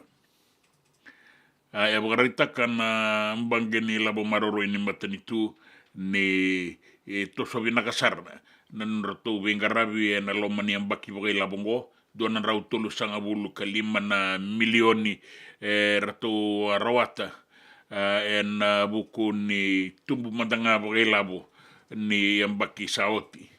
Anda boga binabenaka ni bakawe ana kene rai di lenga taki tiko boga lebu na boga ngataki labo ni matanitu nan dinau ken bingarabi taleso e kawai tiko kina na matanitu anda sa boga binabenaka ni we kasarawa tango na nonda mbange ni labo maroro ni matanitu sa rawa ni ngole kinendo ni bota kina matanitu ko katau kena dona rau tolu sanga bulu ka 5.2 na milioni menon na bota na matanitu ka ngai biutale na kena i wase kataraba na sona ngadanga ni bingarabi ni mbangi me baleta na mbakibo wenda sa vivi botiko e ningo bogambimbi na ilabo baleta na be buga toro bakataki ke na ilabo me buke kina na non da iau mai vanua tani. E kaniba kana kambani na Carpenters Group e na non da vanua mai viti ni sa taratiko e na ngaunango na nona hotel vitu sanga bulu ka 5 na milioni na dola na kena isau ka yadana na Garden Inn Hotel Hilton e suba na dola na bula o kosita e na mbakibou. Na hotel ango en donan rau vitu sanga bulu kawalu na kena rumu ka sa ngaraviti ko kina na kena raka na ngaunango men na dola na mbaki katumai e na o katiko kina na vengaravi en be tambana iso ni sarabanua me ramai bagai dilita kikina na be kain baletira na vengaravi o kakina na tumbu ni Sisili o katalenga kina na be bonua ni be boga marautaki so be bonua ni sota doni kele ni motoka batakina ngada todo ko ni bengarabi sakila itu ni ndaungan revi na matangali mbisini singo ni hotela ya boga ritaka mai na Carpenters Group ni toso binagatiko na nonroto bengarabi na ngaunango ka bogarita ka kina na matanitu na non be tokoni en be tambana ni business so bukata ki Carpenters Group en non ratu sasanga de kana da uniau ni matanitu Professor Biman Prasad ni na be buke bole busar na tumbu ni business singo ni sana teteani kina bualiku o ya mai bono lebu me sana laki ngarabi kina ndona blaga ni be ibo toro da taki bo itamera ka be walu na rauna milioni na kena isau tabla tu na be bosaki me raoni duru mai kitum bana ilabongo me laki ngarabi kina na be ibo toro da taki taleso ka boga wasibi ene anu mai bono lebu kinangito bagarita kana Prime Minister Siti Veni Rambuka ni tukutuku ni wese na lebu en baleta na ilabo nondonu mera taura na daungito era dingitaki na sota ni William Webb Ellis Trophy mai barani se na muani ambakisao tia nangito ni burabura sa basi kata mai son andina me baleta na bingarabi ni songo ni rakabia na nonda bono ni tikon dina kina sona malumalumu esanga ni labuta na Prime Minister se malumalumu dava itiko ia kaenga na itukutuku ni na adalebu bogaritaka sona ngada ni bingarabi ndondonu me dikebi kalabe tirake ke baka itiko kina na lenga me boga sangarai na kena iwali me roni toso binaga tiko kina na dagadaka ni bingarabi enangito le teni lebusar beira na non da leo ni bonua era sema kinangito rakabia na non da bonua seng ne iranga na daungito o iranga do bi boga tabulidi ke irana be kambani rabe toko nikina boga rita kitiko ni tukutuku ne na vale bwendondonu me banganga isara boga binaka ka me rawa ni ndona itukutuku matata boga botukana tagikina mendakila ramba dona do rubo en bakitini kawalu matataki viti na lave kambi kaya boga doriti kongo isuwa rawata endo na metali barasa go na wasa ni walu sanga bulu kandua na kilogram ka la kozaki boga rita kimai ni to sabi nakasara ng gito ni Daniel Shaw ka rawata kina na na metali barasa ninda baka sa mataka na sota boga doriti kongo era boga itabitiko kina na daungito na be matanitu ngali boga Peritania and Commonwealth Weightlifting Championship ka boga doriti kongo na Vodafone Arena suwa o so embo toka binak na iboga tangindengende kina bimbi toka kina ka rawata kina na nona metali barasan da boga nui ni na bakatale nga kina be iratale sona non dangone ka raboga itabitiko na ngaunango kina be sai burabura duan bana badiado ndona tolo ni ngani sala mai Kentucky mai merke ka na obisa ne era sakune endua sa matitu ngani sala la ubana mate sabu sa takati na turanga ka bana-banango na tolo ni ngani sala ka bogarita ngamen ni sato sotiko na be banganga baleta na nona lenga koso ngani sala sabu ga doriti ko mai merkeni ndanda uronga na be sai burabura na matangali lamba bakaungo ka bagai ngataki kina na takai kina rangi taleso ni sarui rawa na non rataura mai kena soli na laiseni ni takai wataki na kena ngasau mera bagai ngataka na leo ni ponua tiko mbeka na ina kianga era binakata kina ya sala ki bagai ngataki tale na sona inaki era kaya na bagai tiko boleka na tolo ni ngauni salongo mai Kentucky ni era bugarai tiko na be kayado era sa tumbukin na bugalebu na rere wataki na tangaya na matangali bugarau ka buga doriti kongo be reso ni rabaga nga taka buga be Italia na yarangi era tauratiko kinan raki na non da bonua me do bonam bongile benda inda esang sotini be sa ubalebu de koto na matani langi tokalau ke na tokalau deba na sona ngau na taiki kina deba kanda reida na ituba nin raki so ni então makatoka na itukutu nin raki la keda bana tini kalima rua sanga bulu kalima na nota na tokalau ke na tokalau deba na non da bonua na uku na lolo atau banga una na uba na de koto na kena ituba ke ndai me adova na singa ni mataka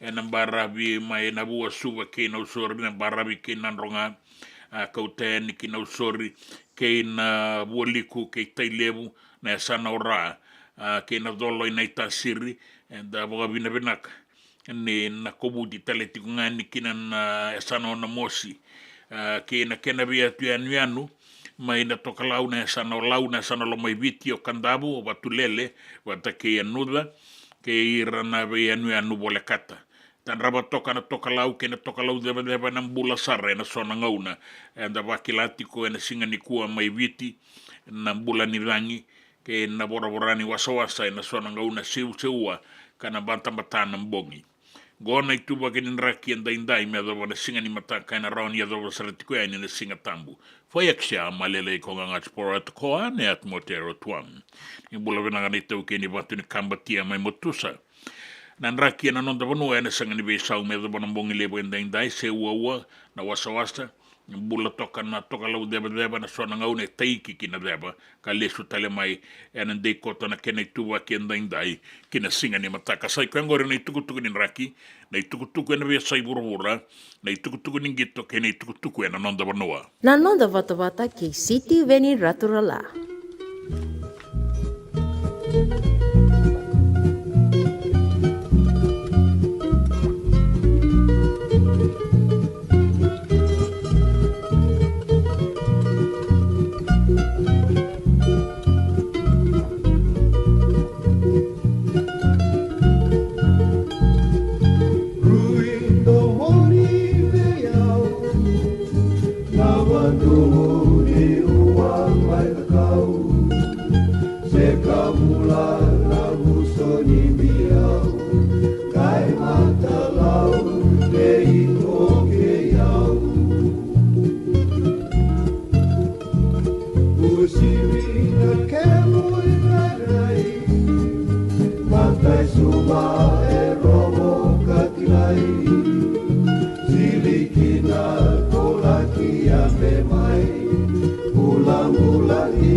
DJ's Food Shack.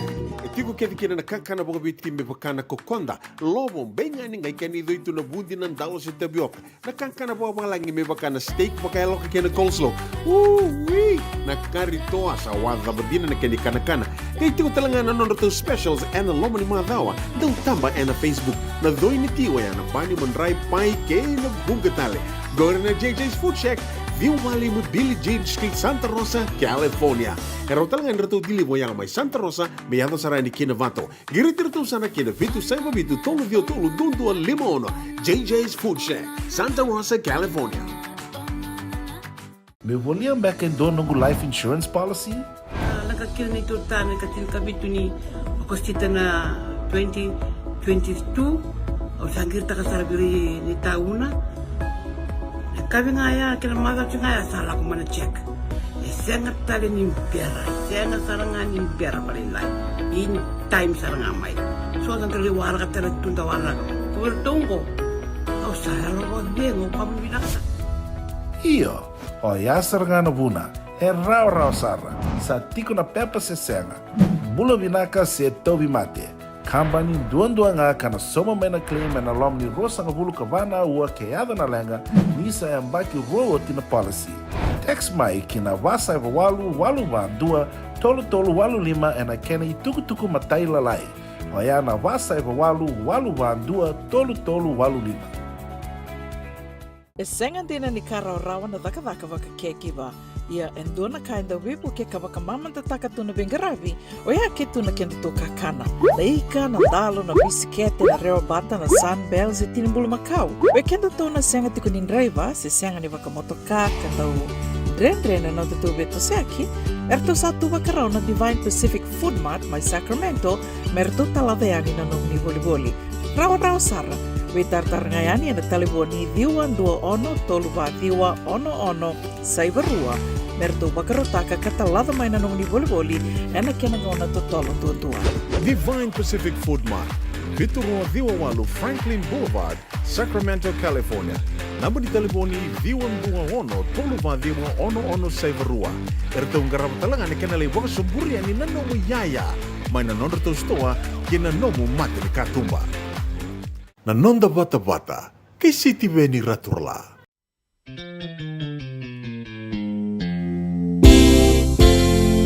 Della ni rabo-rabo, della ni rabo-rabo, ni vilava tua bula,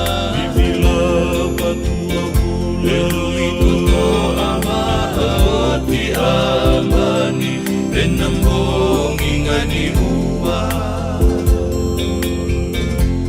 Ronro somua udiwai,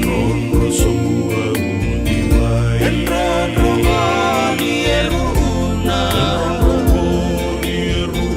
enomu bale bula bale lala, karamai tai andua.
navi kita uno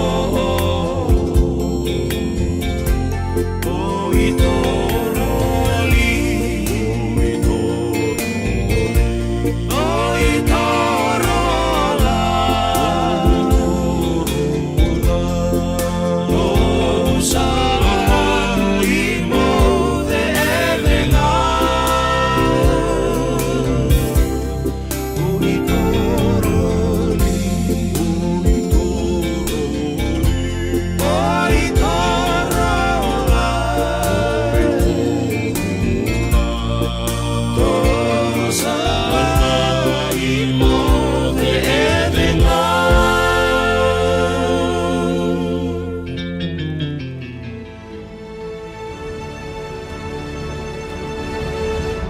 Ongo na rongo may bala ni Songo and a radio bulando vata San Francisco.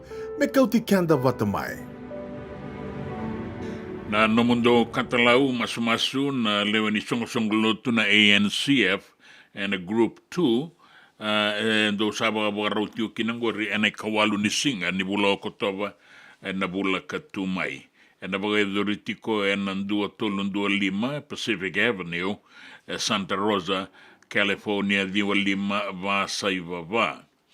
Na tekabu na ono na kaloko na libda na walu rua na au na nomo ni katalau masu-masu. Ni ala binaga ni gaiwe tuku ni takayani. Mo ni la kitiko bagaleo lebo kina.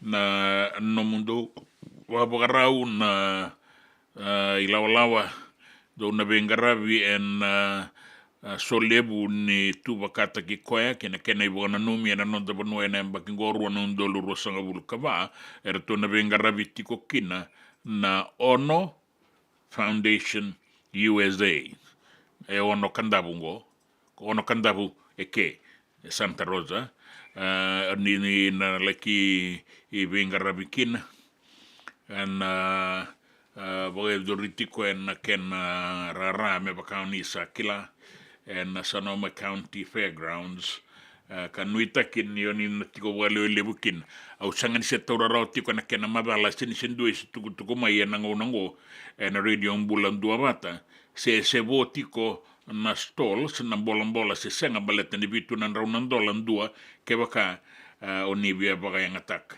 numa ni binaka moni sabra tataru mandanga ni na email and fijdusa@yahoo.com me matatakin na kain baleta na buka tunulo ke baka onibia bagai ngataka ke na bitu na raunandolan na kena isau ngwari na irongo na bala ni songo Na nonda bata-bata, kay City Veni Raturla.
Dina tunan raki bertuna kamunin dalai kanda kisa Mikeli en non dai wasening ono konon bata si bito kanan dua na ruas nga vulkaona na miniti nga una mai viti bakakina ke Santa Rosa ni sa si bito kongo na ono en ruas nga vulka vitu na miniti pinakabole buna sema tiko mai na numenda sa ating deo talimanda ni oti ni daw na talatala Lal Muhammad en singalebu en dainday en da boga binagatiko kina en non daw baleta na taliboni lebu sara era na numa ni binaka me solivera na ngonne merra boga wele tiko kina sa boga wele keda talengana ngase se boga ibe ta boga ro manda be ne tala Muhammad kila ndana ka ore de chingona ba wele go sa ba wele ta kendo setani nada mungo ai do sa ngaluchi ada mungo Talibon may be. Talibon, di nga talibon, kondon di ba nga ni setan sa solibikan. Aseng nga nagango sa aseng nga nambula. Yali nga na talibon, wow, saya li nambula. Yakep kaya li chisu. Sindo na ka. Mekuha ko niya yali nito talibon. Benar ba? Lebu na kaya chugulong talibon. Lago chuga na phone, lago chuga na Facebook, lago chuga lebu na ka. Ngai bango chuga na linga mo zawiri chuga bango, zawiri. Lebu ni zawiri na linga muwango na numa wiko talanga na zawiri wirichu. Di na cara taka ko ibaga wele taka ninda reza tiko wira na lubenda na taliboni balete tiko talenga na kena lawa ni matani tumanda ibiti asanga ni mavala na kena bengarabi na lawa ni bangataki ni taliboni tiko na lawa baleta na taliboni ke na mbaki ni mbula mesoliki na beira na ngone tiko na kena ibarao Wabina bina wale wene talatala Lal Muhammad na pasu ipono ambalabu na Tota Estate harto na makumbusunda ya nduango taboga bina bina wale bina na daw na single wende inda ngai rongo di kwetale na ngauna batango na kabini mataka taboga bina bina wale bina sa sematiko ne oti ni awani non da bingarabi na single wende indai en radio bula dua bata San Francisco County Kenda Watamai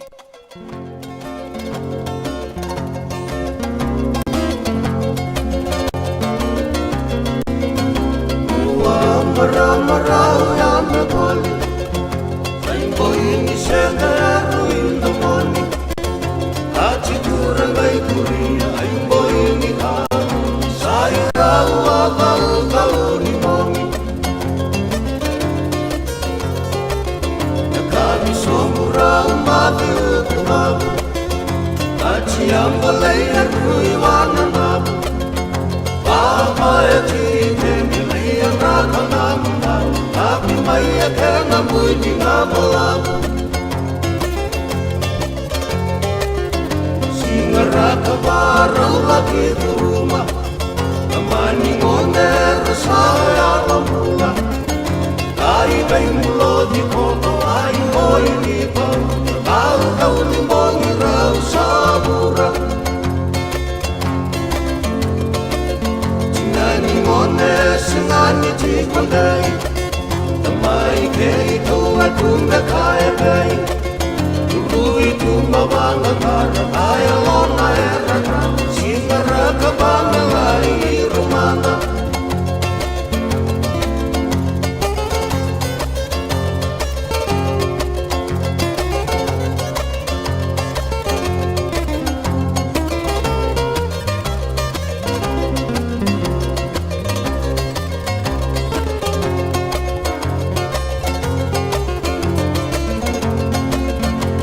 Marama saya lo kata-kata Esui vale kaya lo elo mana Unde toka mai keri lesu mai mai makala Nonu nunu pauta sana chini mana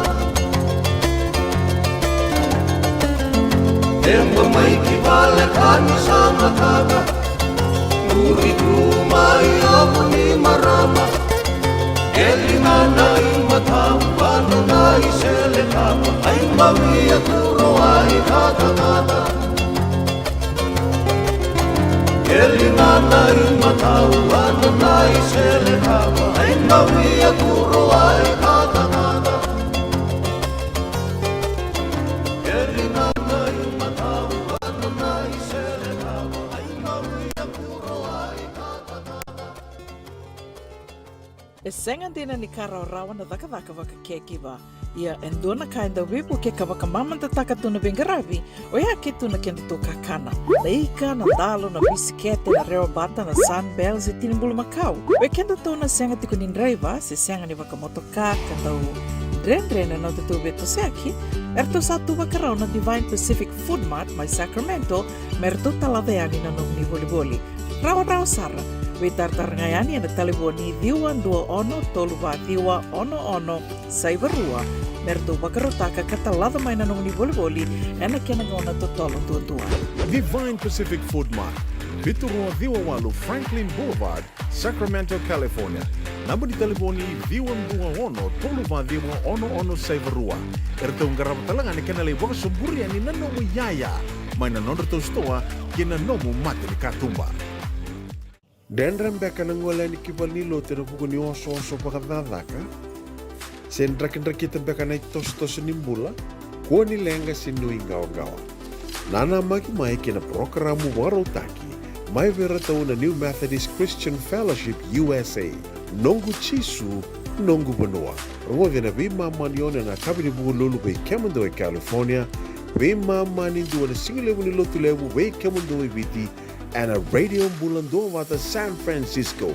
Me kauti kanda wata mai.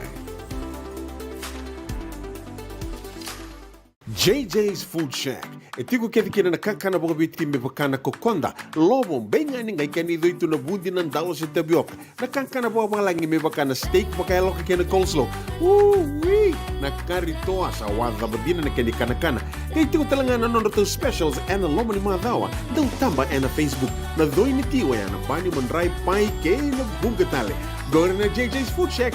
View Valley mo Dili Jade Street, Santa Rosa, California.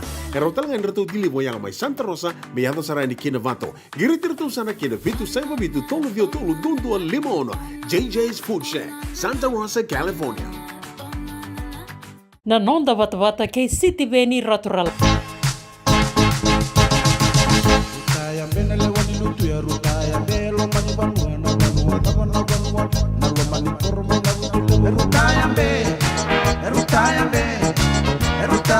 Erutaya sembadiambe Ela toka watani matubula yendo kadabala yendo kaura na ura tabana ura tabuna kelusa sanunduna na weka Erutaya sembadiambe Esoko wasa onemia esoko tuwa kayeli esoko wakabine esoko wakauna esoko wakasara tulikom Erutaya sembadiambe Laite dalo tabale laite dalo ina butule unandalo tabana dalo matuana kemusa salundu na melutu ya Erutaya sembadiambe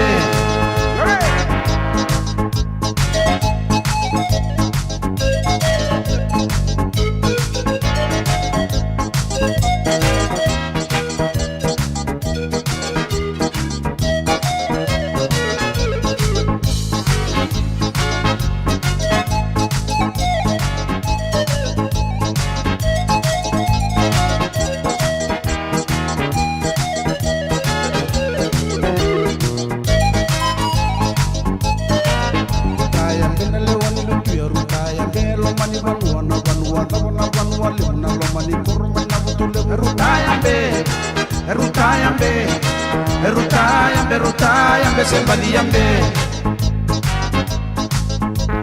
toka watani matukula toka thavala toka ura na ura thavana ura tamuna temusa salundina na weka erutayambe erutayambe erutayambe erutayambe sembaliambe eso ko wasaonelia eso ko tuva kalialia eso ko vakavida eso ko vakaona eso ko vakesara tui como erutayambe erutayambe erutayambe erutayambe sembaliambe Dalo tava legula ite dalo ina mutule unandalo tava nandalo matua na janu sasalundu kama lutu ya erutayambe erutayambe erutayambe erutayambe sebadiambe erutayambe erutayambe erutayambe erutayambe sebadiambe erutayambe erutayambe erutayambe erutayambe sebadiambe Jabel masi erutayambe kenan rakingo ndaki kata-kata tumai viti indi nangani mbula tiko na dhangi ada sewa ua tiko na wasa-wasa ya ndau magatunan rakini betu soya kini na zambe kina mua ni madha erutayambe laini manima laini madhava laini maura laini matase buiba no erutayambe leo ni chiliba vinagabo lebo na sema tiko mai na radio mbulan dua bata gona nonda bata and boga bina kanertu sama tale tiko ngama na Fiji runway vinagabo lebo Pinakapagalibu na namdo siya matikomay. Torika, di ba sot?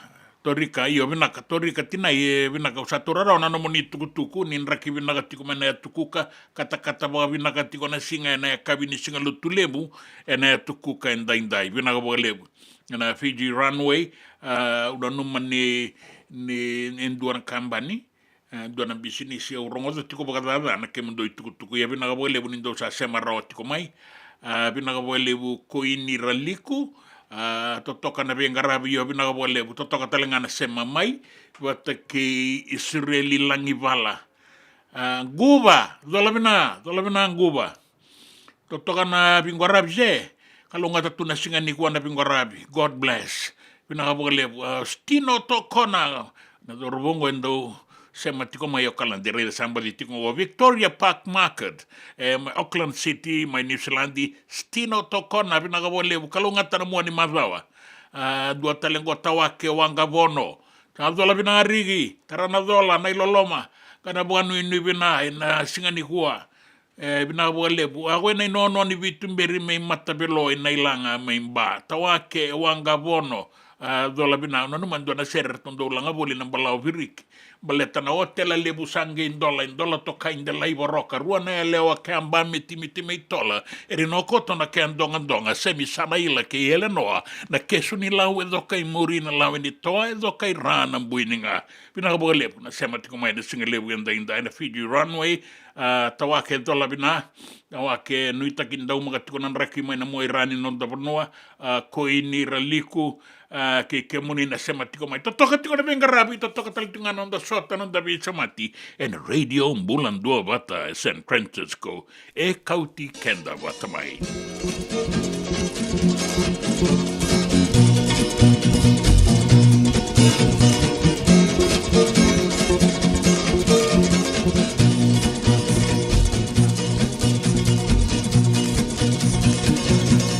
Kata bila Roma na kata bila si biara koto ende wai wakia kata bila Roma na kata bila si biara koto ende wai wakia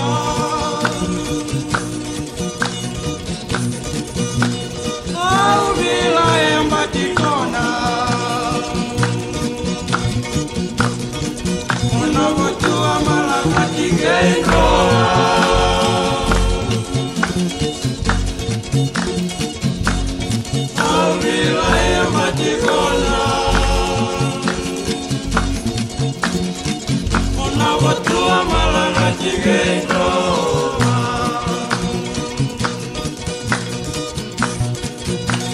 Aungeni seniorita Aunga wajuna singa toka riva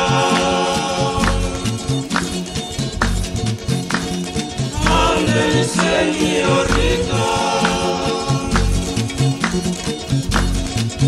Aunga wajuna singa toka riva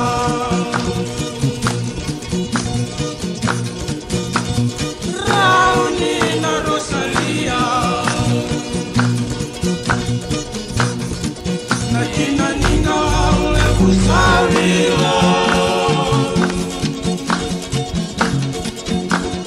Raunina Rosalia Nakina nina ule kusawila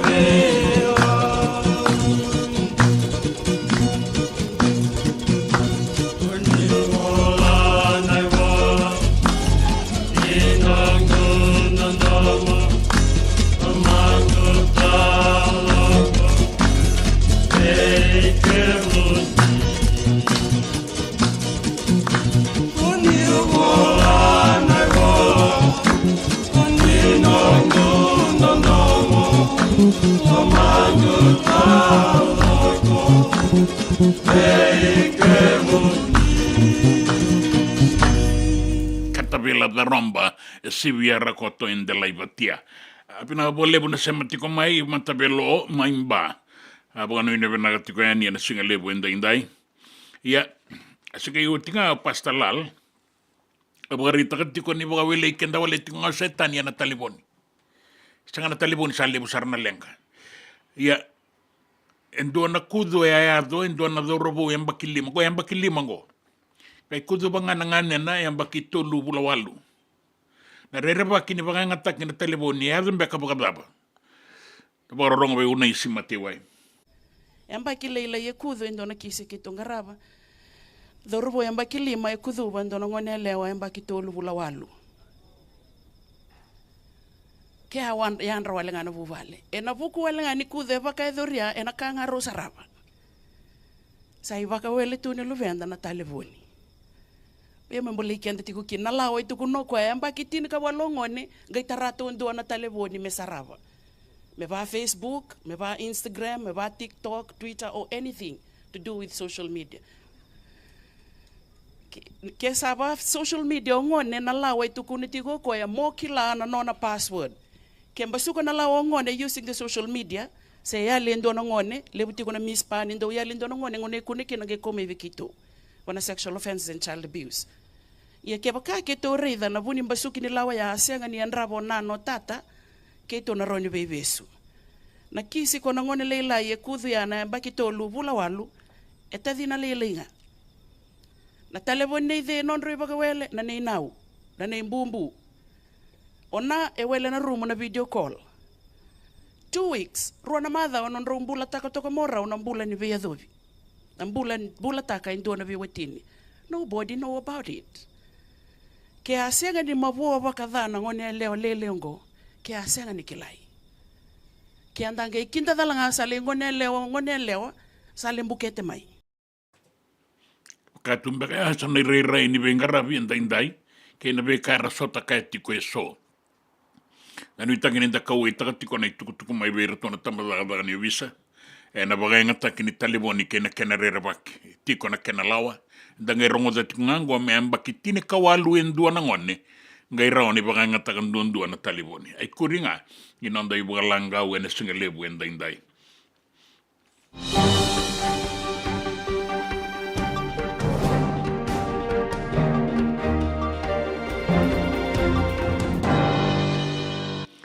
E boroka indua na isau na mbange ni matanitu ni labo maroro yena nonda bonua ni arawata indua na rautulu sanga bulu ka 5.5 na milioni na tumbu e na mbaki bagai labo ni ruana undolu rua sanga bulu ka tolu ke na rua sanga bulu ka ba.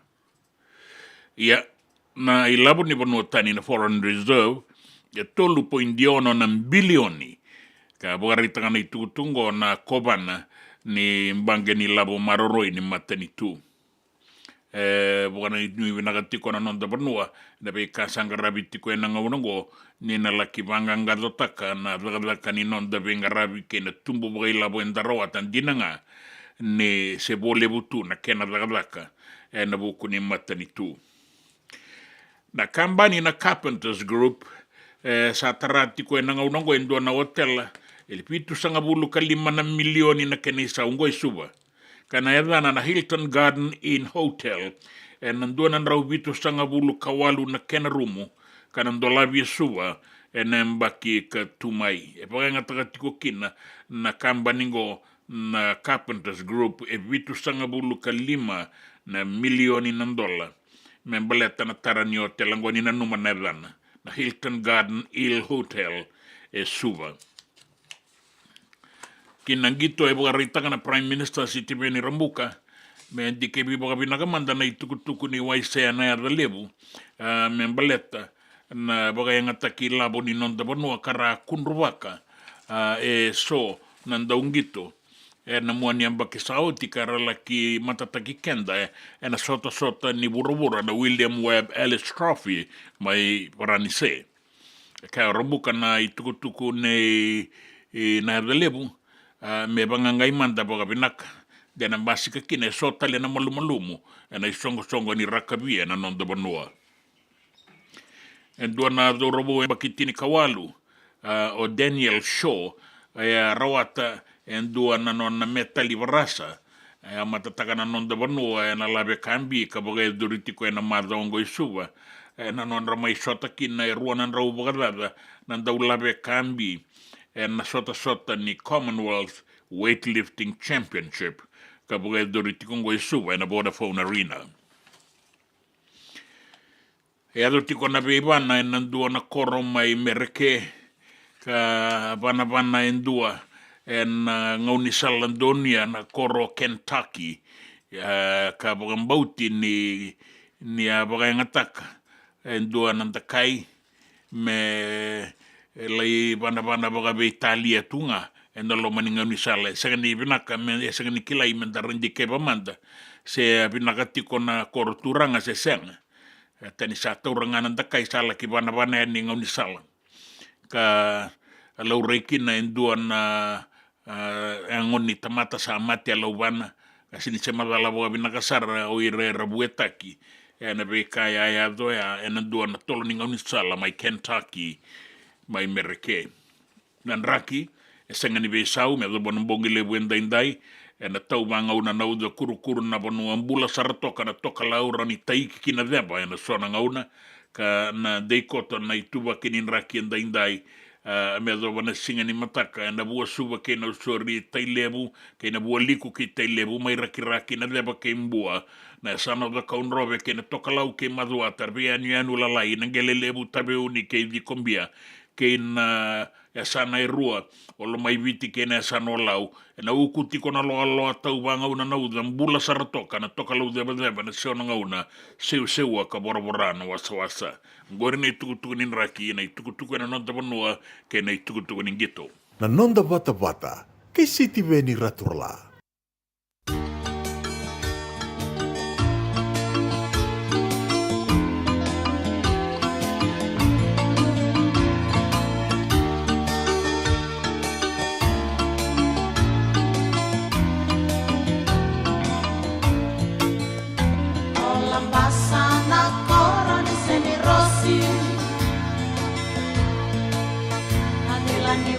Será buena bembongi Tau bakari Bilolo mai mangani mosi Isabulobi Andre loma kumeu rawati Mura-mura na wukumu isana dunia Diko loma kunisayau Dua-dua koala kuda Isaleo batu rekuka Abeng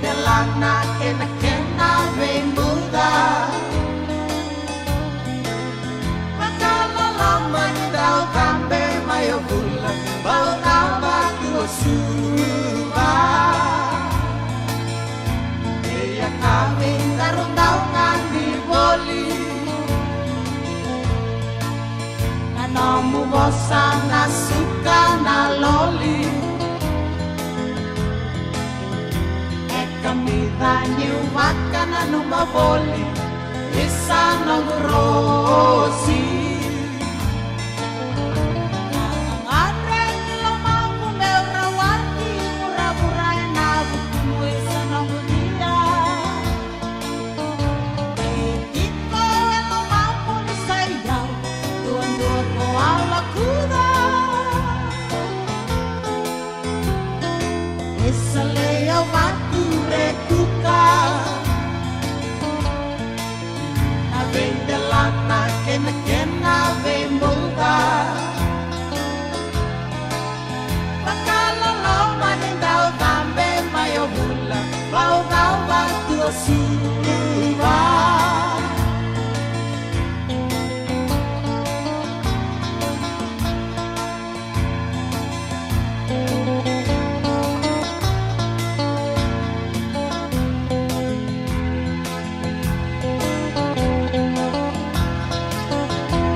Laisa vula koro.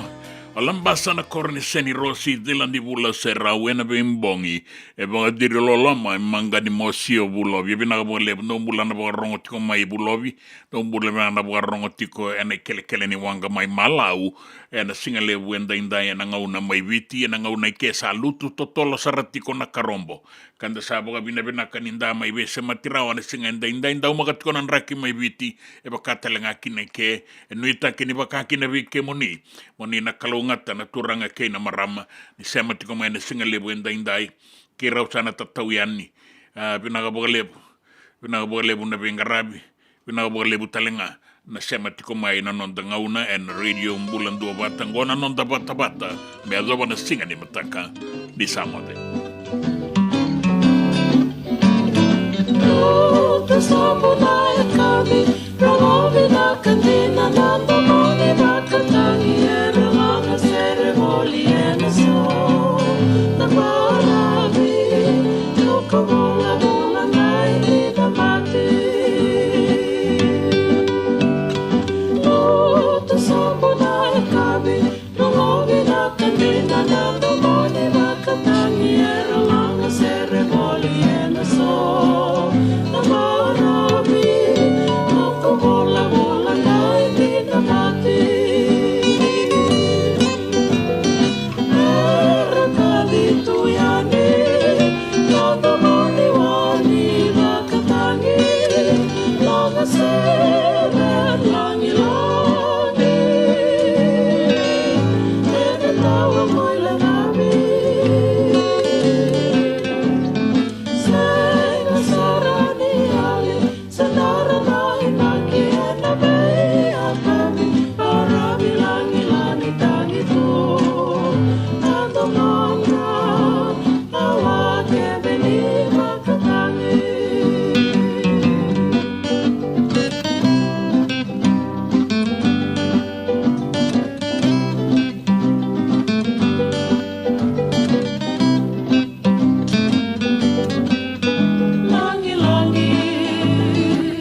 Nonda Vata Vata ki City Veni Raturala and a radio Bulan Dua Vata, San Francisco. Me Kochi Kenda Vatabai.